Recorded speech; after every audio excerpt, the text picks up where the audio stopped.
የልጆችን ችግር ኢትዮጵያ ውስጥ ለመፍታት ቢያንስ ታሪክ ተረት የምታነብናት ካልፈጠርን የትም ልንደርስ አንችልም። ታዲያ ማን ይህንን ሁኔታ ለመቀየር ኃላፊነቱን ይውሰድ? ተነሳሽነቱን ማን ይውሰድ? አሁን ነገር ያለው ነገር ምረበዳ ነው ወይም ጨለማ ነው ለልጆች ማለት ነው።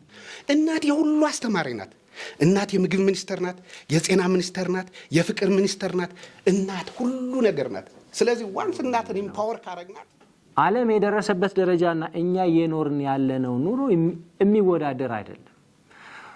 በፕሮጀክትም ሰራ ነው፣ በኢንዲቪጁዋል ኢኖቬሽንም አመጣ ነው። የኢትዮጵያን ችግር ግን የሚፈታ አእምሮ ሪር መደረግ አለ ማደግ አለበት።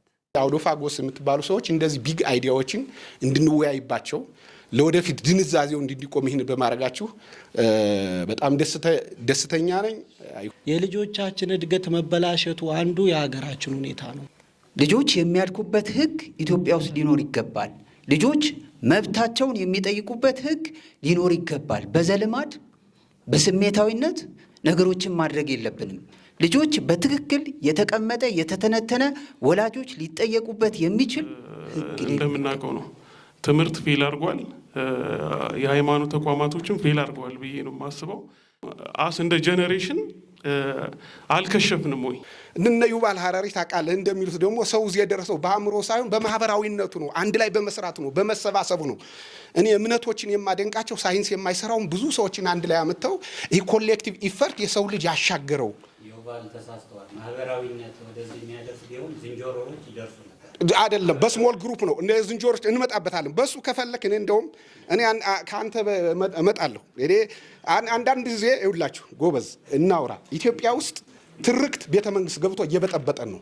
የሰው ልጅ እንደበር የሆነው ሳይንስና ዲሞክራሲን ማሳደግ ስንችል ዛሬ አዲስ ትርክት የአንደኛው ክፍል ስለ ትርክት ይጠይቃልና ብዙ የምናወራቸው ነገራቸው አለማወቅ ነው ሰላማዊ ያደረገን በነገራችን ላይ እንጂ ብናውቅ ኖሮ ልብሳችንን አውልቀንም ልንሄድ እንችላለን።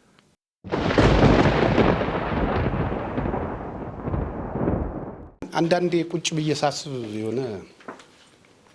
የሆነ ቲዮሪ ወይም ንድፈ ሐሳብ አቀንቅን ወይም ምክንያቱም ኢትዮጵያ ውስጥ ምን ሰራቸው ስራዎችና ያሉብን ችግሮቻችን ተገናኝተው አያውቁም በፍጹም። አሁን ዛሬ ያነሳ ነው የልጆች አስተዳደግ። እኔ ልጆችን መስራት ብንለው ይሻላል። አስተዳደግ የልጆች አስተዳደግ በቀላሉ በልጅና በወላጅ መካከል ያለ ሪሌሽንሺፕ ነው እና ወላጅነት የተፈጥሮ ህግ ነው፣ የተፈጥሮ ዕውቀት ነው፣ ሳይንስም ነው ወላጅነት። ይህንን ደግሞ በሌሎች እንስሳት በሰው አስተኔም በሌሎችን ማየት ይቻላል። በአባባላችን እንኳ ጎሽ ለልጇ ስትል ተወጋች ብለን እናወራለን። ይህ ብዙ ነገር ነው ማለት የሰው ልጅ እንክብካቤ ይወዳል ነው። ልጅ አዝመራ ነው ይላል የገጠሩ አካባቢ። አዝመራ ምን እንደሚሆን አዝመራ ተዘርቶ ተፈጥሮ ተጠብቆ ተንከባክቦ ጎተራ እስኪገባ ድረስ ምግብን የማብረት ሂደት ነው። ልጅም በዚያ ይመስለዋልና አንዳንድ አልፎ ብልጭ የሚሉ ነገሮች አባቶቻችን ነገሮች የተፈጥሮ መሆኑን ነው የምናውቀው። ይሄንን ወይም ሳይንስ ተመራምረው የሌላ ነገር አንብበው ወይም ብዙ ምርምር አድርገው አይደለምና ይህንን የተፈጥሮ በሆነው ነገር ነው ፌል ያደረግን። እንግዲህ ልጅ አስተዳደግ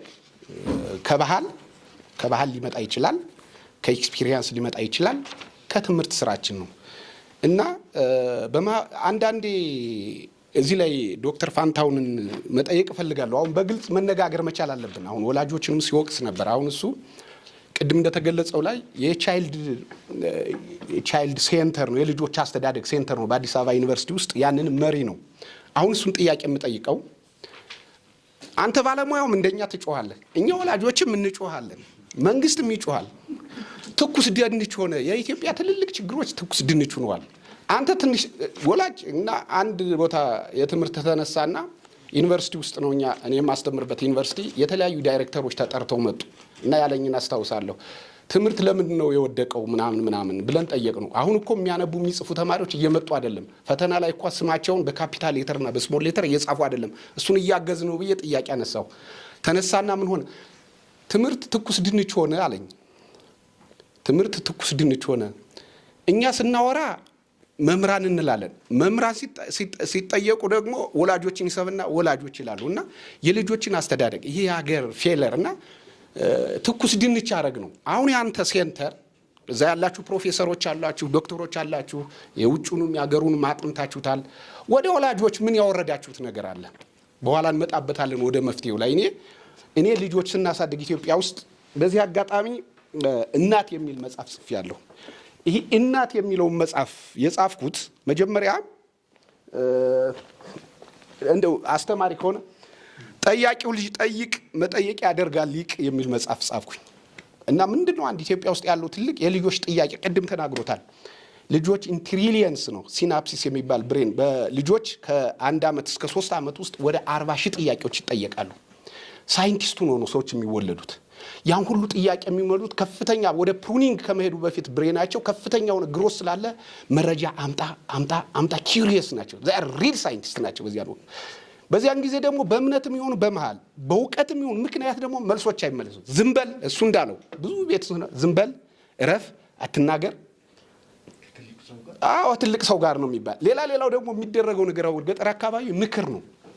እና ደንግጫለሁ አንድ አድቫይስ ትራፕ የሚል ልጆችን ምክር ማለት ዛር ኤምፒቲ ቦትልስ ቱ ቢ ፊልድ ሁሉ ጊዜ አሁን ወደ ገጠር የተማረ ሰው አይታችሁ ከሆነ ሄዳችሁ ከሆነ ሰዎችም እስቲ ልጅን ምከረው። ምክር ልጆችን የሚገል ነገር ነው። ምክር ራሱ ችግሩን ፊገር አውት አድርጎ እንዳያወጣ ልጁ የአንተን ልምድ የአንተን ኤክስፒሪየንስ አንተ ሌላ ኢቭን ከወንድሙ ጋር እኮ ያ ልጅ አንድ አይነት አይደለም።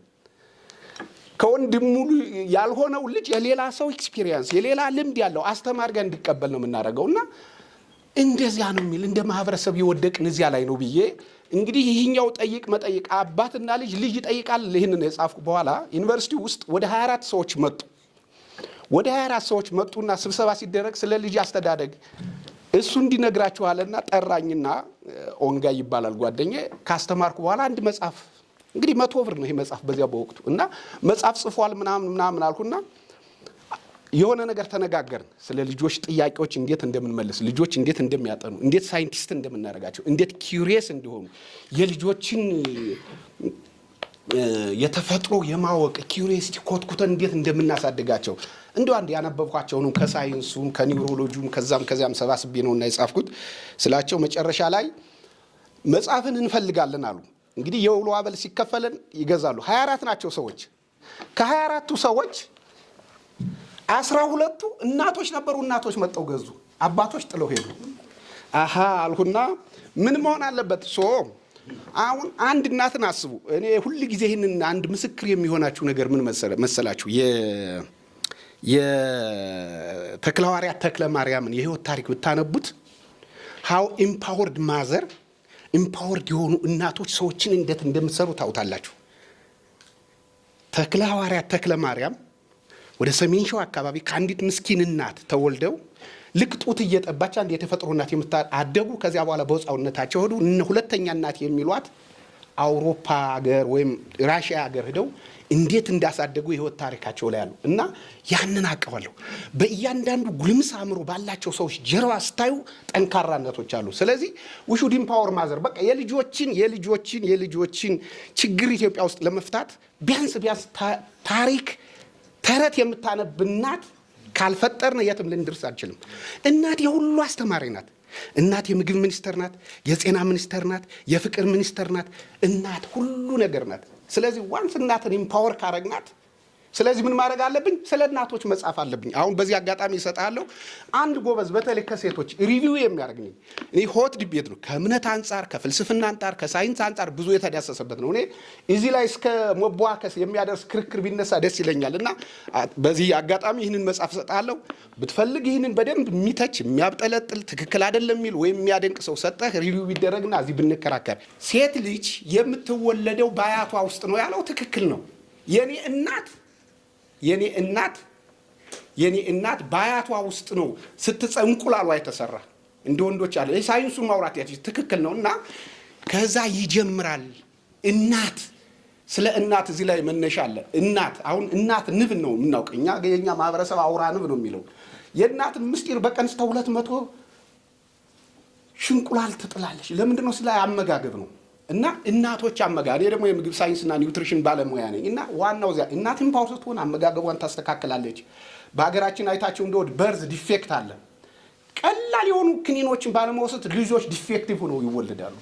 ያንን ማህበረሰቡ ምን ብሎ ይሰጠዋል? ከሰይጣን ጋር ተገናኝታ እንዲሁና ሲወለድ ጀምሮ ደግሞ ቡዳ የሚባል ተረት ዓለም ጥሎት ያለፈ አስተሳሰብ እኛ ተሸክመን ስታው መከራችን የምንበላው ነገር አስባለ ቡዳ ይበላዋል፣ ይሸፍናል፣ የፀሐይ ብርሃን አያገኝም፣ ቪታሚን ዲ አያገኝም፣ ያለ ጅግሩ ይወላገዳል፣ አካላዊ ብቁ አይደለም፣ በአእምሮ ብቁ አይደለም። በቃ ሰው እኮ የእንትን እንደው ሲኦል ማለት አንዳንድ የልጆች አስተዳደግ ነው። በነገራችን ላይ በዓለም ላይ ሁለት ትልልቅ ችግሮች አሉ። አንደኛ የ21ኛው ክፍለ ዘመን ቻሌንጅ ተብሎ ወደ 17 ወደ 21 ቻሌንጆች ወጥተዋል። አንደኛው የልጆች አስተዳደግ ነው፣ የልጆች መብት ነው። በልጆች መብት እዚህ መጽሐፍ ላይ አድርገው በሴትና በወንድ እንዲያው ጠይቀን እናውቃለን። ሴት ልጅ ሲወለድና ወንድ ልጅ ሲወለድ ለምን ነው የዚያ እልልታው የተቀየረ ምናምን? እዚህ ላይ ብታው ሴት መጀመሪያ በአንድ አካባቢ ውስጥ ረሃብ ሲከሰት መጀመሪያ ተጎድተው የሚገኙ እናቶች፣ ከዚያ ሴት ልጆች፣ መጨረሻ ሴትና አባት ነው።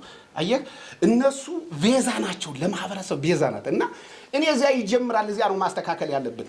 ዛፍ ዘስካይ ይላቸዋል። የማህበረሰቡ ግማሽ ሆነው ግን ማህበረሰቡ የረሳቸው ሴቶች ናቸው። ስለዚህ የልጆች ጉዳይ ያገባናል ካልን መጀመሪያ እናቶች ላይ እንስራ፣ ሴቶች ላይ እንስራ። ስለዚህ የእናንተ ዲፓርትመንት የምለው የእናንተ ዲፓርትመንት አሁን ትምህርት ሚኒስቴር በማስተርስም በፒኤችዲም እንደምትሰጡ ታያለሁ። መጀመሪያ ሴት ልጅ እናትን ማስተማር ማህበረሰብን ማስተማር ነው ይባላል። እስቲ ይህንን አስባችሁ አቅርባችኋታል? ወይም እንደ ማንዋል ልክ አውስትራሊያ ሌላ ሀገር እንዲደረግ እናቶች ከሆስፒታል ወልደው ሲወጡ ልጆቻቸው እንዴት እንደሚገቡ እንዴት እንደሚያሳድጉ ማንዋል ሰርታችሁ በሚገባቸው ቋንቋ ወላጆች እየወሰዱ አድርጋችኋል? ከዚህን ጀምራ ይህንን ስናወጣ ነው ኋላ ወደ ጣታችን ወደዚያ መቀሰር ያለብን። እና ይህንን ነው የምላችሁ። ሌላ ብዙ እንግዲህ ሌሎችን እንዳልዝ ነው ብዙ ጥያቄዎች ነበሩኝ። እኔ ልጆች ባሉበት ትምህርትና ምግብ መኖር አለበት ብዬ የማስብ ነኝ እንደ ሀገር። አሁን ስንቶች ልጆች ናቸው ምግብ አጥተው? ስንቶች ናቸው በትምህርት ቤት ውስጥ ውጭ የሆኑ? ስንት በሚሊዮን የሚቆጠሩ ስንት ልጆች ናቸው ስታንትድ የሆኑ መቀንጨር የሚሉ ሰምታችሁ? በአዲሱ ሴንሰስ ትንሽ ወደ 38 መጠን ነበር። አሁን እንዲያውም በቅርቡ የትግራው ምናምን ሳይጨመር ወደ 40 ደርሰናል። አትሊስት ከሚወለዱ ልጆች ውስጥ 40% ስፔል በቃ ኢንተርጄኔሬሽናል ያለው ስፒል ኦቨር ኢፌክት አለው። እነዚህ ልጆች እዚህ ቢቆም ጥሩ ነበር። የሚመጣው ጄኔሬሽን የዚያ ውጤት ነው የሚሆን። እና እኔ አንድ ሰው የሆነ የቲቪ ሾው አለኝ ከአሜሪካ የመጣ ሐኪም ነው። የመጀመሪያው ማትሪክ ውጤት እንደወጣ ነበር እና አልደነገጥክም አለኝ። ለምን አልኩት። እንዴ 3% አንድ ሀገር ልጆቿን 3% ተማሪዎቿን ጥላ ቁጭ ብሎ እንደ ማህበረሰብ ከዚህ በለስ እኮ we are in decadence አለኝ። በመበስበስ ላይ ነው ያለን። እኔ ደነገጥኩኝ። እንዴት ዝም ይላል? እና እንደዚህ አድርገን እኮ ያንን ሁሉ አለርት ያላረገን ነው። አትሊስት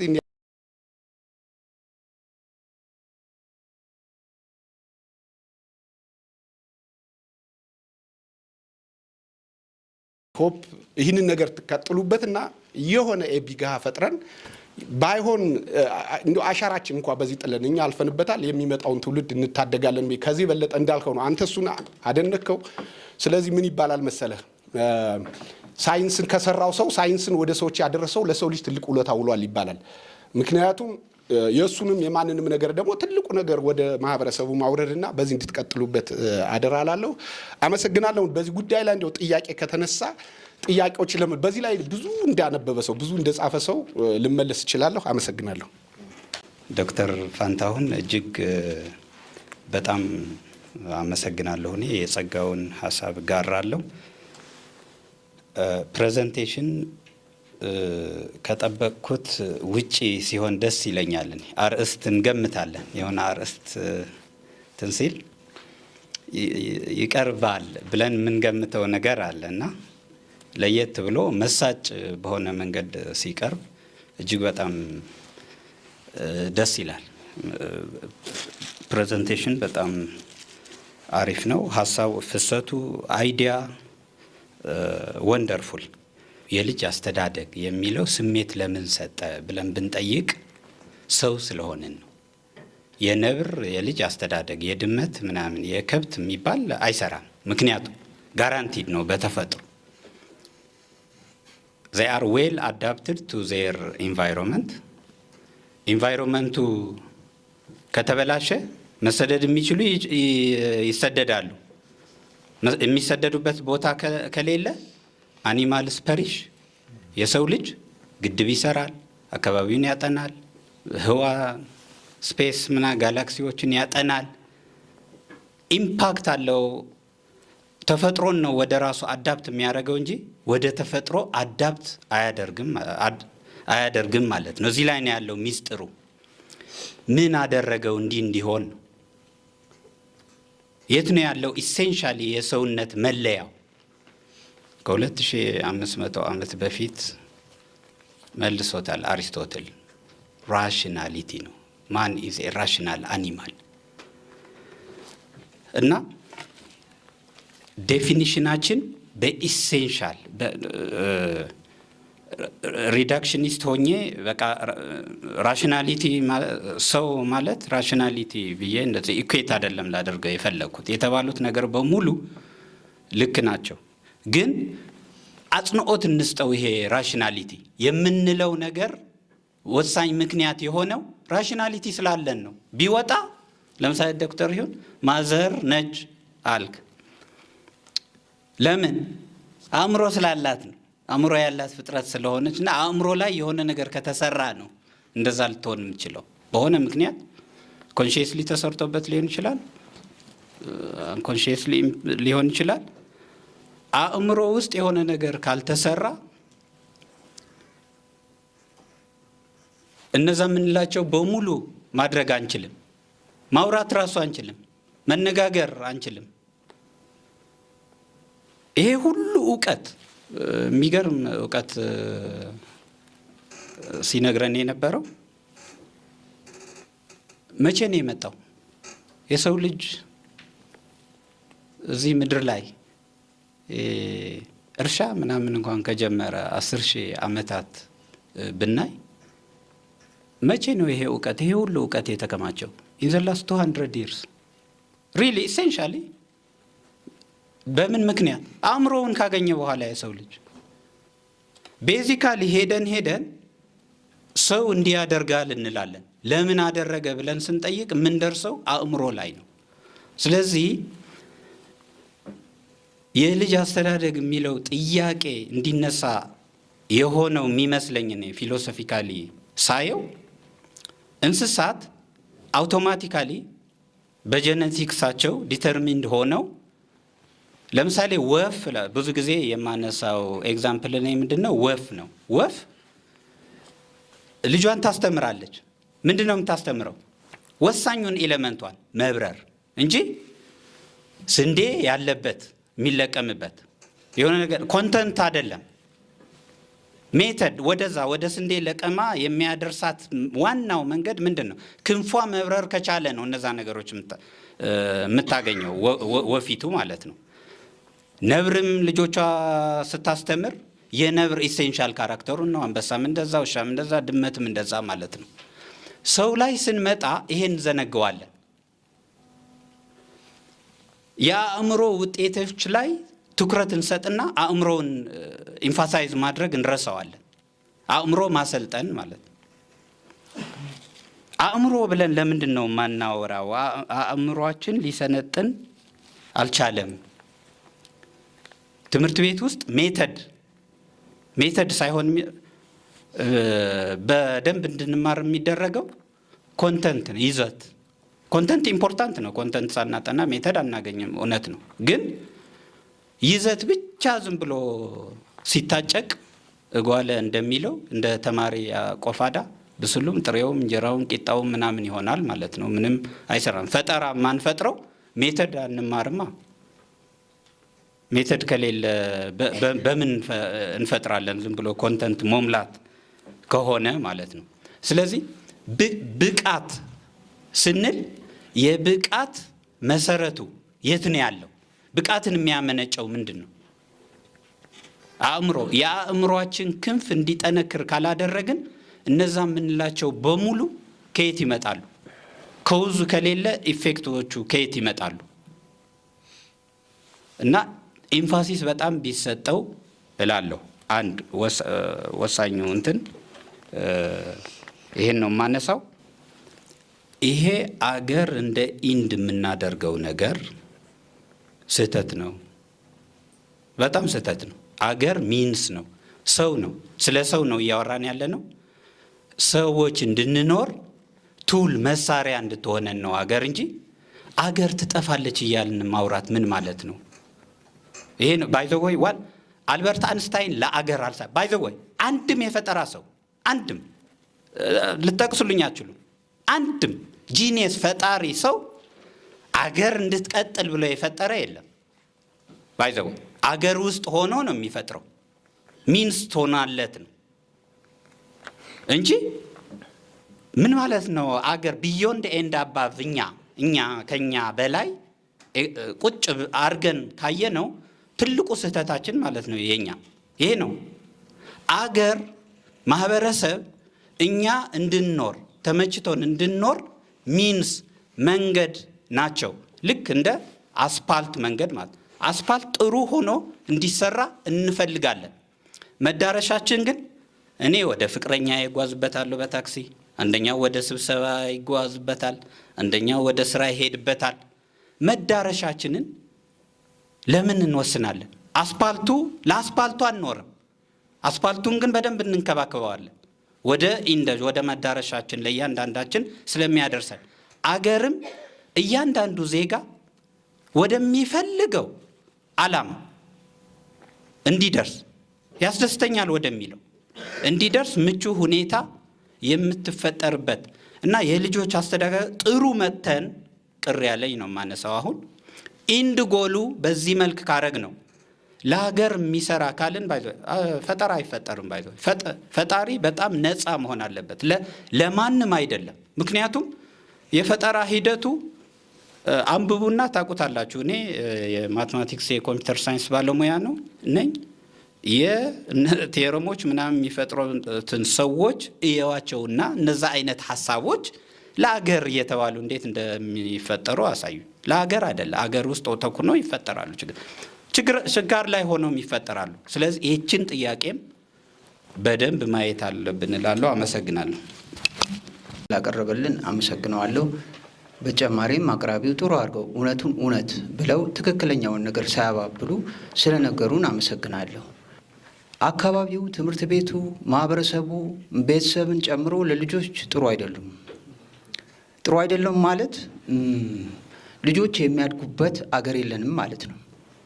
ልጆች የሚያድጉበት አገር፣ ማህበረሰብ፣ ቤተሰብ ከሌለ ደግሞ ብዙዎቻችን ወንጀለኞች ነን ማለት ነው። እንደ ማህበረሰብ ወንጀለኞች ነን። ምክንያቱም ለሀገር የሚጠቅሙ ለማህበረሰብ የሚጠቅሙ ለዓለም የሚጠቅሙ ዜጎችን፣ ግለሰቦችን ማፍራት አልቻልንም። እንድናፈራ የሚያስችል አሳይ ሁኔታ የለም። ስለዚህ ከዚህ አንጻር ትልቅ ችግር ውስጥ ያለን ህዝቦች ነን ወይም ማህበረሰቦች ነን። ይህን ካልኩ ባለሙያው ከነገሩን አንጻር ታዲያ ማን ይህንን ሁኔታ ለመቀየር ኃላፊነቱን ይውሰድ? ተነሳሽነቱን ማን ይውሰድ? አሁን ያለው ነገር ምድረ በዳ ነው ወይም ጨለማ ነው ለልጆች ማለት ነው። ማን ይውሰድ? የትኛው አካል ጥያቄ ነው። ማን ይውሰድ? የሆነ ኃላፊነት የሚወስድ ቡድን፣ አካል፣ ተቋም ሊኖር ይገባል። ካልበለዚያ ተነጋግረን ብቻ እንለያያለን ማለት ነው እና ባለሙያው በዚህ ዙሪያ ምን ሊሉን ይችላሉ የሚል ነው። ሁለተኛ ሀሳብ ነው። ሀሳቡን ካነሳ ነው መፍትሄም ያስፈልገናል። እኔ እንደ ሰው የማስባቸው ነገሮች አሉ። ወደ መፍትሄ ስንመጣ እኛ የማሰብ ባህል የለንም በዋንነት ማለት ነው። እንደ ማህበረሰብ አስቦ ትዳር የመያዝ፣ አስቦ ልጆች የመውለድ፣ አስቦ ልጆች የማሳደግ የማሰብ ባህል በፖለቲካውም በኢኮኖሚም በማህበራዊ ህይወታችንም ስናይ በማሰብ ላይ ደካማ ማህበረሰቦች ነን። የሚያስቡ ማህበረሰቦች ናቸው ለልጆቻቸው መልካም ነገር መመስረት ማቆም የቻሉ ማለት ነው። እንደ ማህበረሰብ የምናስብ ማህበረሰብ መሆን አለብን። የማሰብ ባህል ሊኖረን ይገባል። ወደ መፍትሄው ስንመጣው ይህን ካልኩ ስናስብ ታዲያ ይህን ነገር ወደ መፍትሄ ወደ ችግሩን ወደ መውጫ እንዴት እናምጣው ብዬ ሳስብ የሚመጣልኝ ህግ ሊኖር ይገባል ነው። ልጆች የሚያድጉበት ህግ ኢትዮጵያ ውስጥ ሊኖር ይገባል። ልጆች መብታቸውን የሚጠይቁበት ህግ ሊኖር ይገባል። በዘልማድ በስሜታዊነት ነገሮችን ማድረግ የለብንም። ልጆች በትክክል የተቀመጠ የተተነተነ ወላጆች ሊጠየቁበት የሚችል ህግ ሊኖር ይገባል። ህግ አውጪው አካል ወይም ፖለቲከኞች በዚህ ጉዳይ ላይ ልጆችን በተመለከተ የሚሰራ ወንጀል፣ ማህበረሰባዊ ወንጀል እንዲቆም ሊያስቡበት ይገባል። ህግ ሊኖር ይገባል የሚል ሀሳብ አለኝ። ልጆች የማሳደግ ልጆችን የማብቃት ኃላፊነት እናት ሊኖራት ይገባል፣ አባት ሊኖረው ይገባል። ያ ከሌለው ብቁ አይደለም ማለት ነው። ብቁ ካልሆነ የወለዷቸው ልጆች ማሳደግ አይችሉም ማለት ነው። ማሳደግ ካልቻሉ ወይ መንግስት ወይ ሌላ አካል ተቀብሎ ሊያሳድግ ይገባል። ምክንያቱም ልጆች ላይ ወንጀል ሊሰራ አይገባም ማለት ነው። ስለዚህ መጀመሪያ ስልጠና ሊሰጠን ይገባል፣ እውቀቱ ሊኖር ይገባል። በዛ መልኩ ትዳሮቻችን መመስረት አለብን። ከዛ በኋላ ደግሞ ያ የማይሆን ከሆነ መንግስት ወይም ሌላ አካል ኃላፊነቱን ወስዶ መስራት አለበት። ይህን ካደረግን እንደ መነሻ ይሆናል። በተረፈ ዮናስ ያነሳው ሀሳብ ላይ አንድ ነገር ለማለት ነው። ይሄ የፈጠራ ሰዎች ወይም ክሬቲቮች ዓለም አቀፍ ናቸው። ለሀገሬ ወይም ለብሔሬ ወይም ለመንደሬ ብለው እንትን አስበው አይደለም ያንን የፈጠሩት የሚለው በትክክል እንደዛ ነው። ግን ምንድነው በእኛ ሀገር አባባል ሆድ ከሀገር ይሳፋል የሚባል ነገር አለ። እንደ ፈጠራ ሰው ደግሞ የፈጠራ ሰው አእምሮ ከዓለም ይሰፋል፣ ከሀገርም ይሰፋል፣ ከዓለምም ይሰፋል። ለዚህ ነው የፈጠራ ሰዎቻችን አሁን ያለው ተጨባጭ ሁኔታ ለዓለም አይመጠንም ብለው ሁልጊዜ የሚያስቡትና የሚፈጥሩት። ስለዚህ የፈጠራ ሰዎች በባህሪያቸው ያለው ነገር የማያረካቸው ናቸው። ከዓለም የሚሰፋ አእምሮ ያላቸው ናቸው። ለዚህ ነው ለዓለም አበርክተው ደማቅ ታሪክ ጽፎ የሚያልፉት ለማለት ነው። አመሰግናለሁ። እዚህ ሀገር ያለው ችግር ምንድን ነው የሚለውን ነገር ደፍረን አለመናገር ነው። ደፍረን ደግሞ መናገር ከተባለ ያው ደፍረን መናገር ነው ያለብን ማለት ነው አይደለ እንዴ? ስለዚህ የኔ መሰረታዊ የምለውን ችግር እናገራለሁ እና ዮናስ ላይ ማስተያየት ለመስጠት ነው። አንደኛው እዚህ ሀገር ያለው ችግር ከአስተዳደግ ብሂላችን ይመነጫል ማለት ነው። ይሄ ደግሞ በስነ ቃሎቻችን ውስጥ ይታያል። ወንድሜ ዶክተር ዮናስ ያልጠቀሰው ብሂል አለ። አንደኛ የልጆች አስተዳደግ ብሂላችን ልጅ በድሉ ያድጋል አይደለ? ስለዚህ የልጅ አስተዳደግ ፍልስፍናችን የበድሉ ፍልስፍና ነው። በድሉ ፍልስፍና ነው ያለው እኔ ማለት ነው።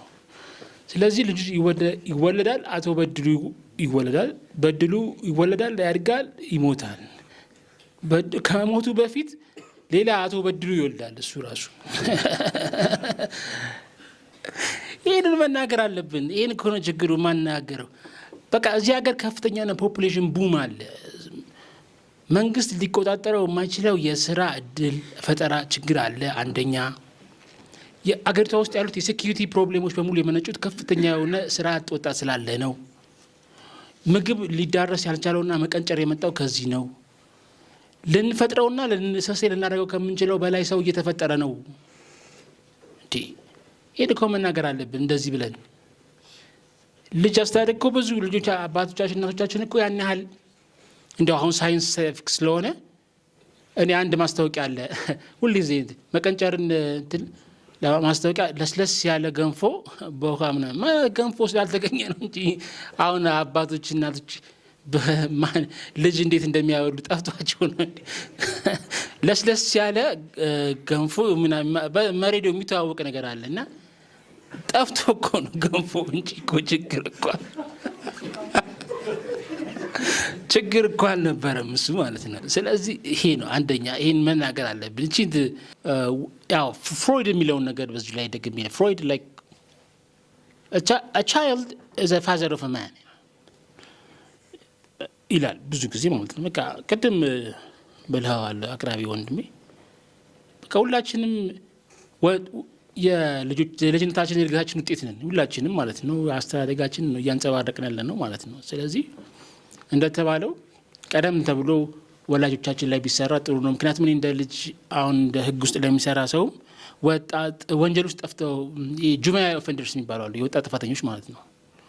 ወጣት ጥፋተኞች ችሎት ብትሄዱ ወይም ደግሞ በወንጀል ውስጥ ገብተው የሚገኙ ህጻናት የሚባል ችሎት አለ ራሱና ጀስት እስቲ አንድ ጊዜ ዝም ብላችሁ ገብታችሁ ተመልከቱ እንጂ ልደታ ወይ አንድ ችሎት 4 ችሎቶች አሉ ጊዜ ካገኛችሁ ማለት ነው። እንደ ባለሙያ ጀስት ሉክ ህጻናት፣ ወጣቶች ምን አይነት ወንጀል ውስጥ ገብተው አዘ ቪክቲምም እንደ ኦፌንደርም ማለት ነው እንደ ተበዳይም እንደ ተከሳሽም ሆነው እዚሁ አዲስ አበባ ውስጥ ማለት ነው።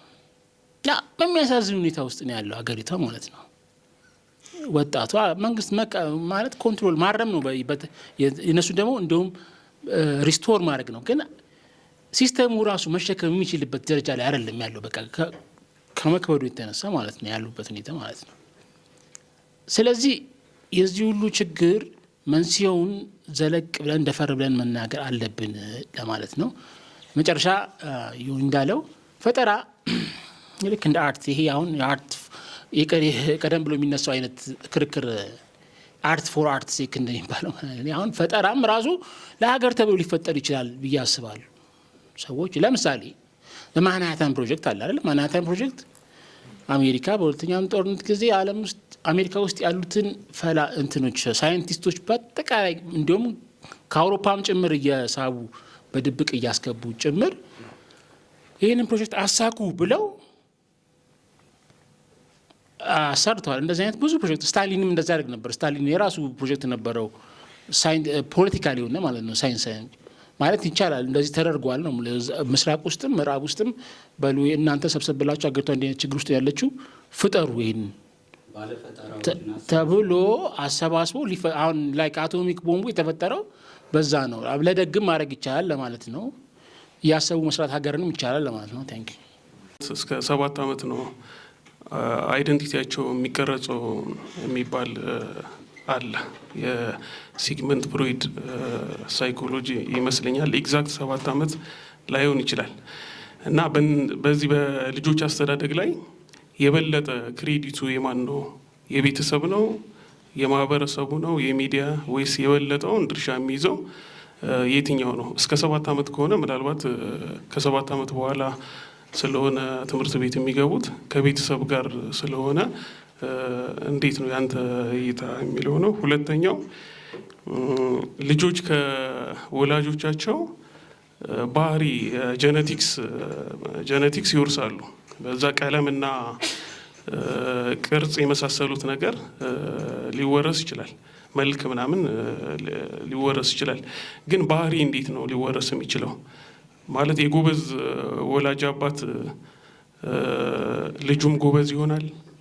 ጨዋ ከሆነ አባትየው ልጁም ጨዋ ይሆናሉ? እንደዛ አይነት ነገር ባህሪ እንዴት ነው ሊወረስ የሚችለው? እዚህ የተወለደ ሕፃን ቻይና ሀገር ብናሳድገው የወላጆቹን ባህሪ ይዞ ነው የሚሄደው ወይስ ከዛ በኋላ ያለውን የሚለውን ግልጽ እንድታደርግልን ነው። ሶስተኛው ያው ልጆችና ትምህርት ቤት ያው በእኛ ሀገር ሁኔታ በጣም ትምህርት ቤት በጣም ብዙ ችግር አለው ብዬ አምናለሁ። ስታንዳርዱ ተመሳሳይ አይደለም። ትምህርት ራሱ የሚባለው ትምህርት ቤት ሳይሆን ትምህርት የሚባለው ተቋም ራሱ ፌል አላረገም ወይ እኛ ሀገር ላይ? ከሁሉም ተቋማት ትምህርትና ብዙ ጊዜ ስነ ምግባር ትምህርት ቤትና የሃይማኖት ተቋም አካባቢ ስለሆነ ልጆች የሚማሩት ከእነዚህ ሁለቱ ተቋም ደግሞ ያሉበት ሁኔታ እንደምናውቀው ነው። ትምህርት ፌል አድርጓል፣ የሃይማኖት ተቋማቶችም ፌል አድርገዋል ብዬ ነው የማስበው። እንደ ጄኔሬሽን አልከሸፍንም ወይ? አሁን ኢትዮጵያ ውስጥ ባለው ሁኔታ ትውልድ እንዳለ ከሽፏል ብለህ ታምናለህ ወይ? ይሄንን ግልጽ እንድታደርግልን ነው። ከከሸፈ ደግሞ በከሸፈ ጄኔሬሽን ላይ አንድ እኔ ልጄን ሳይንቲፊክ በሆነ መንገድ ቅድም በነገርከን መንገድ ባሳድግ በእንደዚህ አይነት ማህበረሰብ ውስጥ ልጅ መውለድ ራሱ ቫልዩ አለው ወይ ነው የኔ ጥያቄ። ቫልዩ አለው? መልሶ የተበከለ ማህበረሰብ ከሆነ እዛ ውስጥ እኔ ጥሩ አድርጌ ልጄን ባሳድግ የሚውለው ትምህርት ቤት እና ማህበረሰቡ ሚዲያ ምናምን ነው። እዛ ሄዶ የሚበላሽ ከሆነ ምንድን ነው የኔ የግል ኢፈርት ዋጋ አለው ወይ? ይህን የራስ ምልከታ እንድትነግረን ነው። አመሰግናለሁ። የቻይና ልጆች ምንድን ነው እያሰቡ ወዴት እየሄድሽ ነው? የጃፓን ልጆች እንዴት ነው እየሄዱ ያሉት?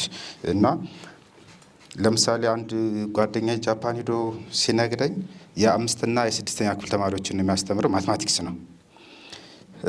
ወደ ክፍል ከመግባቴ በፊት በጣም በማስጠንቀቂያ ትኩረት የሰጡት ጥያቄ ጠይቀ ሲመልሱልህ በደንብ በትኩረት ማየት ያለብህ የተሳሳቱ ልጆች ነው። የተሳሳቱ ልጆችን ነው እኛ የምንፈልጋቸው በተለየ መንገድ እንዴት እንደመለሱ እንጂ ሌላው መሰረታዊ የሆነ የማትማቲክስ እውቀት እሱን ነገር ብዙም እንትን አይደለም እና ትኩረት የሰጡት እነሱ ምንድነው ልጆች በምን አይነት ዳይሜንሽን አይተውት በምን አይነት ወይ ገለጹ ነው እና ስተታቸውን ነው የሚፈልጉት።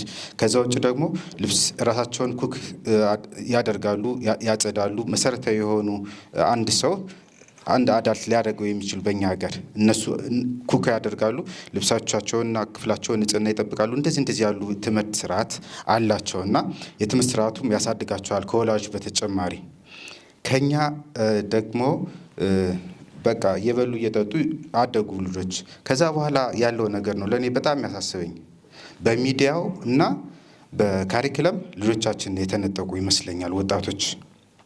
አንደኛ የትምህርት እንግዲህ ለችግር ለመፍቻ ነው እና ይሄ ችግር ነው። ስለዚህ ይሄን ችግር ደግሞ በዚህ ስርዓተ ትምህርት በዚህ ቲም በዚህ ርዕሰ ጉዳይ እና በዚህ ሜቶዶሎጂ ተብሎ ይሄ የተሄደበት አይመስለኝም። ለምሳሌ አሁን እንደ አዲስ ስርዓተ ትምህርት ተብሎ ይወራል፣ ግን ከ40 ዓመት በፊት የነበሩ ትምህርቶች ናቸው ያሉት።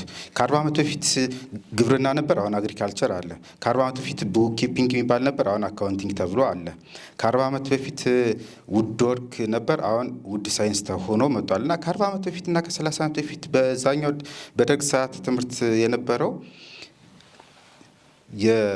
ነው አሁን እየተከናወነ ያለው እና ከዓለም ጋር እንዴት ነው በዚህ አካሄድ ልንሄድ ልጆቻችሁን ኮምፒተንት የሆኑ ልጆችን እንዴት ነው ልንፈጥር የሚችለው? ሌላ ጥያቄ ነው ራሱ። ከዛ ውጭ ደግሞ ሚዲያው እንዴት ልጆቻችን እንዴት ከሚዲያ ልንከላከል እንደምችል ግራ የሚያጋባ ነገር ነው። ተለፍቶ በብዙ ጥረት አድገው ግን ሚዲያ ከነጠቀን ምንድን ነው ራሱ።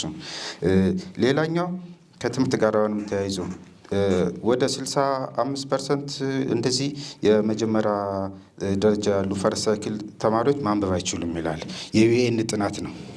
ወርልድ ባንክ እና የነሱ የዩኤን ድርጅቶች ያጠናው እነሱ ናቸው ካሪክለሙን ያወጡት እንግዲህ ከ30 ዓመት ከምናምን በፊት እና ያኔ የቄስ ትምህርት ቤት የሚማሩ የነበሩ ልጆች በየዛፉ በአብያተ ቤተክርስቲያናት እንደዚህ እና እነሱ ማንበብ መጻፍም ይችሉ ነበር፣ ስነ ምግባራቸውም የተሻለ ነው።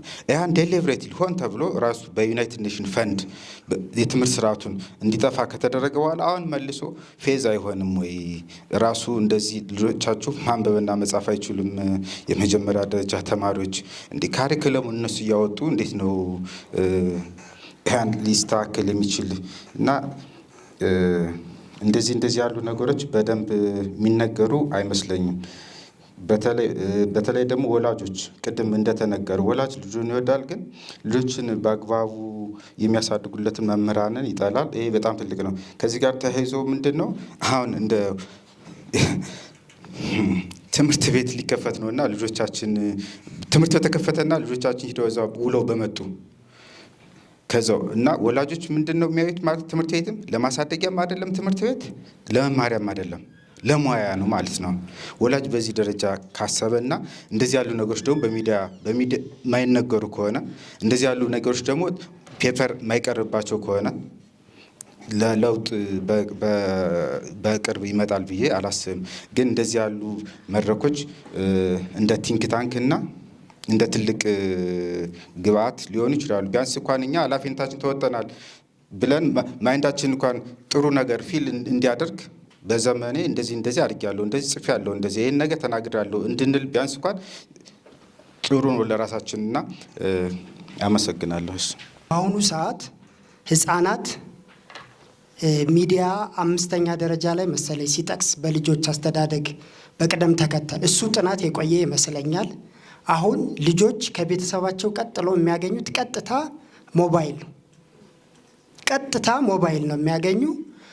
ሞባይሉን ደግሞ የሚጠቀሙበትን መንገድ እያንዳንዳችን በቤታችን እናውቀዋለን።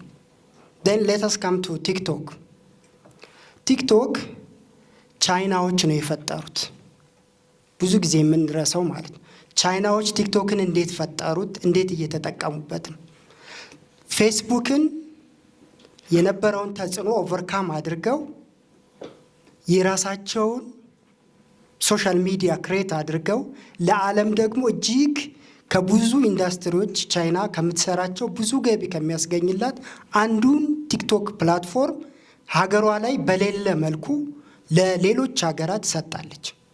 በቅርብ ቲክቶክን በተመለከተ አይታችኋል። ሁሎችንም ሲዎች ቁጭ አድርጎ ሲጠይቅ ነበር። ሲጠይቁት የነበሩ በሙሉ ሴናተሮች ናቸው። ኬዞችን በሙሉ ያስገቡ ወላጆች ናቸው። ቲክቶክ ላይ የሚሰዳደቡት የማን ልጆች ናቸው? ለታሳስክ ቲክቶክ ላይ ስድብ ተብሏል። እኔ ኖርማሊ ስድብ ነው ብዬ አላምንም። የሚሰጡትን በሙሉ አስተያየቶች የማን ልጆች ናቸው? ዶክተር ፋንታውን ልጆች ካሉ ሞባይል እንዴት ነው ሃንድል የሚያደርጉ? ትምህርት ቤቶች ሞባይልን እንዴት ነው እየተቆጣጠሩት ያሉ? ሚዲያ አንድ ቺልድረን በጣም በሊትሬቸር በጣም የበዛ ነው። እኔ የእናንተ የዶክተር ፋንታውን ሴንተር ምን ያህል ትኩረት እንደሰጠው አላቅም። በዚሁ አጋጣሚ ብትነግረን ካለ ማለት ነው። ሶ ማይ ፖይንት ቲክቶክ ኢዝ አን ኢንስትሩመንት ፕሊዝ። ኤቭሪ ኢንሴንቲቭ ከሞባይል ጋር የተያያዘ ነው። ዋት ሀፕንድ አንዴ መብራት ሲጠፋ ልጆቹ በሙሉ ራሳቸውን አሟቸው ተኙ። አንድም ቀን ግን አልነበረባቸውም። እኔ እንደው የግንዛቤ ችግር ያለብን በጣም እያወገዝን ነው። አሁን እንዲያውም ቅድም አስተዳደግ ስል ነበር እኛ ያደግንበትን መንገድ እዚህ ግቢ አይቼዋለሁ። እዚች መድረክ ላይ ማለት ነው። መውቀስ፣ ትውልዱን መፈረጅ፣ ወጣቶችን እንዴት አስተምረናቸው ነው? ስለ ኳስ ባይዘወይ ኳስ በጣም ቀላል ነገር አይደለም። ኳስ ሲተነትኑ የነበሩ ልጆች እኔም ማውቃቸው ከዶክተር ፋንታውን የተለየ በጋዜጠኝነት ትምህርታቸው በጣም ደካማ የነበሩ ግን ኳስ ላይ በጣም ፎከስ ያደርጉ የነበሩ አሁን ትላልቅ ሚዲያ ላይ የኳስ ተንታኙ ነው ትልቅ ቦታ የተሰጣቸው ናቸው። ዓለማት በኳስ ኢንዱስትሪ ምን እያደረጉ ነው? እና እኔ ወቀሳችን ምናችን ልጆቻችን ላይ የምናደርገው ታናናሾቻችን ላይ የምናደርገው ከሆነ ትንሽ ሚዛን ይስታል። ሚዲያው ላይ ትኩረት አልተሰጠም። ፕሮፓጋንዳ በሚዲያ ነው። አሁን ትልቁ እዛ ጋር ዶክተር ማናቸው ስማቸው ይሁኔ ስለ ኒውሮሎጂ አንስተው ነበር። አሁን ህፃናት የሚገነቡ በስቶሪ ነው። የ2 ዓመት ልጅ ነው የ1 ዓመት ልጅ መጀመሪያ የሚጠይቀው መረጃ ነው። አሁን መረጃ በምንድን ነው የሚቀርብልን? ቤድ ታይም ስቶሪ። አያት አይነግርም፣ እናት አይነግርም፣ ታላቅ ወንድም አይነግርም። በሞባይል ሊመጣ ይችላል። አንደርላይን ብናደርግ ዶክተር ፋንታውንም አዲስ አበባ ዩኒቨርሲቲ ከሙያ አንጻር ሚዲያው ላይ ምን እየተሰራ ነው? እንዴት አድርገን ነው ስቶሪዎችን ዴቨሎፕ አድርገን ምን ማስታወቂያ ዳዊት ነግሮናል። ብዙ ማስታወቂያዎች ብታያት ለእኛ ሀገር የማያስተምሩ አፍራሾች ናቸው። ግን ይሄ ለምን ሆነ ነው? ሁኔታ በብዛት ተተንትኗል። ያለው ፕሮብለሙ ወይ ደግሞ ችግሩ ሲተነተን ቆይቷልና አሁን ደግሞ በመጠኑም ቢሆን መፍትሄዎች የምንላቸውን ነገሮች ምንድን ናቸው የሚሉትን ትንሽ ብናይ ጥሩ ነውና በመጀመሪያ እያንዳንዱ የተለያየ ሀገሮች የልጆችን ክሬቲቪቲ ለማስጠበቅ የሚጠቀሙበት የተለያየ በካሪክለምም በአስተዳደግም የተለያየ ዘዴ አላቸው። ለምሳሌ ጃፓንን ብንወስድ ቀደም እዛ ጋር እየተነሳ ነበር። ልጆቹ በመጀመሪያ አካባቢ እናንተ እንደዚህ ናችሁ ተብለው እንዳይፈረጁ በነፃነት 1ኛ እስከ 4ኛ ክፍል እስከሚማሩ ድረስ ግሬድ ምናምን አይያዝላቸውም። ግብረ ገብነት እና ዋና ትምህርቱ ነው የሚማሩት እንጂ ፈተና ምናምን የላቸውም። በነፃነት ነው የሚማሩት ማለት ነው። ይሄ ደግሞ ለምን ይጠቅማል? ይሄ ጠያቂነታቸውን በደንብ ጎልቶ እንዲወጣ ሆኖ እንዲያድጉ ያደርጋቸዋል ማለት ነው። በአንጻሩ ደግሞ እኛ ሀገር ደግሞ ከማህበረሰቡም ያው ለልጆች ሲያድጉ ባህሪያቸው 2 ነው አይደለ? ቀደም ዶክተር እንዳሉት ያው ጄኔቲካሊም ከዛ ደግሞ ኢንቫይሮንመንቱም ማለት ነው። ኢንቫይሮንመንቱ ደግሞ እኛ ደግሞ በጣም ሃርሽ ነው። ከቤተሰብ ጀምሮ ከዙሪያው ማህበረሰቡ ያለው ጀምሮ ትምህርት ቤቱም ያው ብዙ ሳልሰራበት ነው። በእርግጥ ይሄ ክሬቲቪቲያቸው እንዲያድግ ሆኖ አይደለም እያደጉ ያሉትን እና ብዙ ትራውማ ምናምን ሊደርስም ይችላል። ተው ይሄ አታርግ፣ አንተ አትችልም፣ ይሄ አሁን አይደረግም፣ ለምን እንደዚህ ታደርጋለህ፣ አንተ አታውቅም ምናምን የሚሉት ብዙ ጠባሳዎች አሉ። ሌላ ቀርቶ እንኳን አሁን በዚህ 2 ዓመት የ12ኛ ክፍል ፈተና በተፈተኑ እንኳን ቢታዩ በትምህርቱ ብዙ የተገፋበት አይደለም። ብዙ ወደ ዩኒቨርሲቲ ገብተው ይሄ ድሮ ውጤታማ ነው የሚባለው መንገድ እየተከተሉ አይደለም እና እነዚህ ራሱ በብዙ እንትን ነው ያሉት። ይሄ ወደ ሳክሰስ ምናምን ለመምጣት ብዙ እንትን ነው ያሉት እና አሁን እነዚህ እንደ ሀገር ደግሞ ይሄ መስተካከል አለበት። እነዚህ ያሉ ሰፊ ማህበረሰብ ለቀጣይ የሀገሩ ተረካቢ የሆኑትን መታከም ወይ ደግሞ መስተካከል ያው በግል እንኳን ባይሆን መስተካከል አለበት። የሚስተካከለው ደግሞ እንዴት ነው? እነዚህ እንዴት ናቸው የድሮ የልጅነታቸውን የነበረ ክሬቲቪቲ ወይ ደግሞ የፈጠራ ችሎታው መምጣት ያለበት እንዴት ነው? ይሄ ድሮ በልጅነታቸው ያለፉትን ጠባሳዎች ተስተካክሎ መታረም የሚችለው እንዴት ነው የሚለውን ለመጠየቅ ነው። ያው ብዙ ጠያቂም ብዙ ሀሳብም ስላለ እድሉ ሌላ ለማስተላለፍ አመሰግናለሁ። ማነሳው ነገር አንድ ጥያቄ ያለኝ ጥያቄውን ደግሞ ማነሳበት ይዘቱ ማለትም ከየት አመጣሁት ካልኩኝ በጣም ከልጆች አስተዳደግ ላይ በተነሳ የሚነሱ መጽሐፍቶች መካከል ማይንድ ሴት የሚባለው የዶክተር ካርሎስ የጻፈችው መጽሐፍ አለና እዛ መጽሐፍ ላይ ማይንድ ሴትን የልጆችን ማይንድ ሴትን ለመገንባት 2 ጽንፍ ጉዳዮችን ታነሳለች። ፊክስድ ማይንድ ሴት እና ግሮዝ ማይንድ ሴት ላይ በተመለከተ ማለት ነው።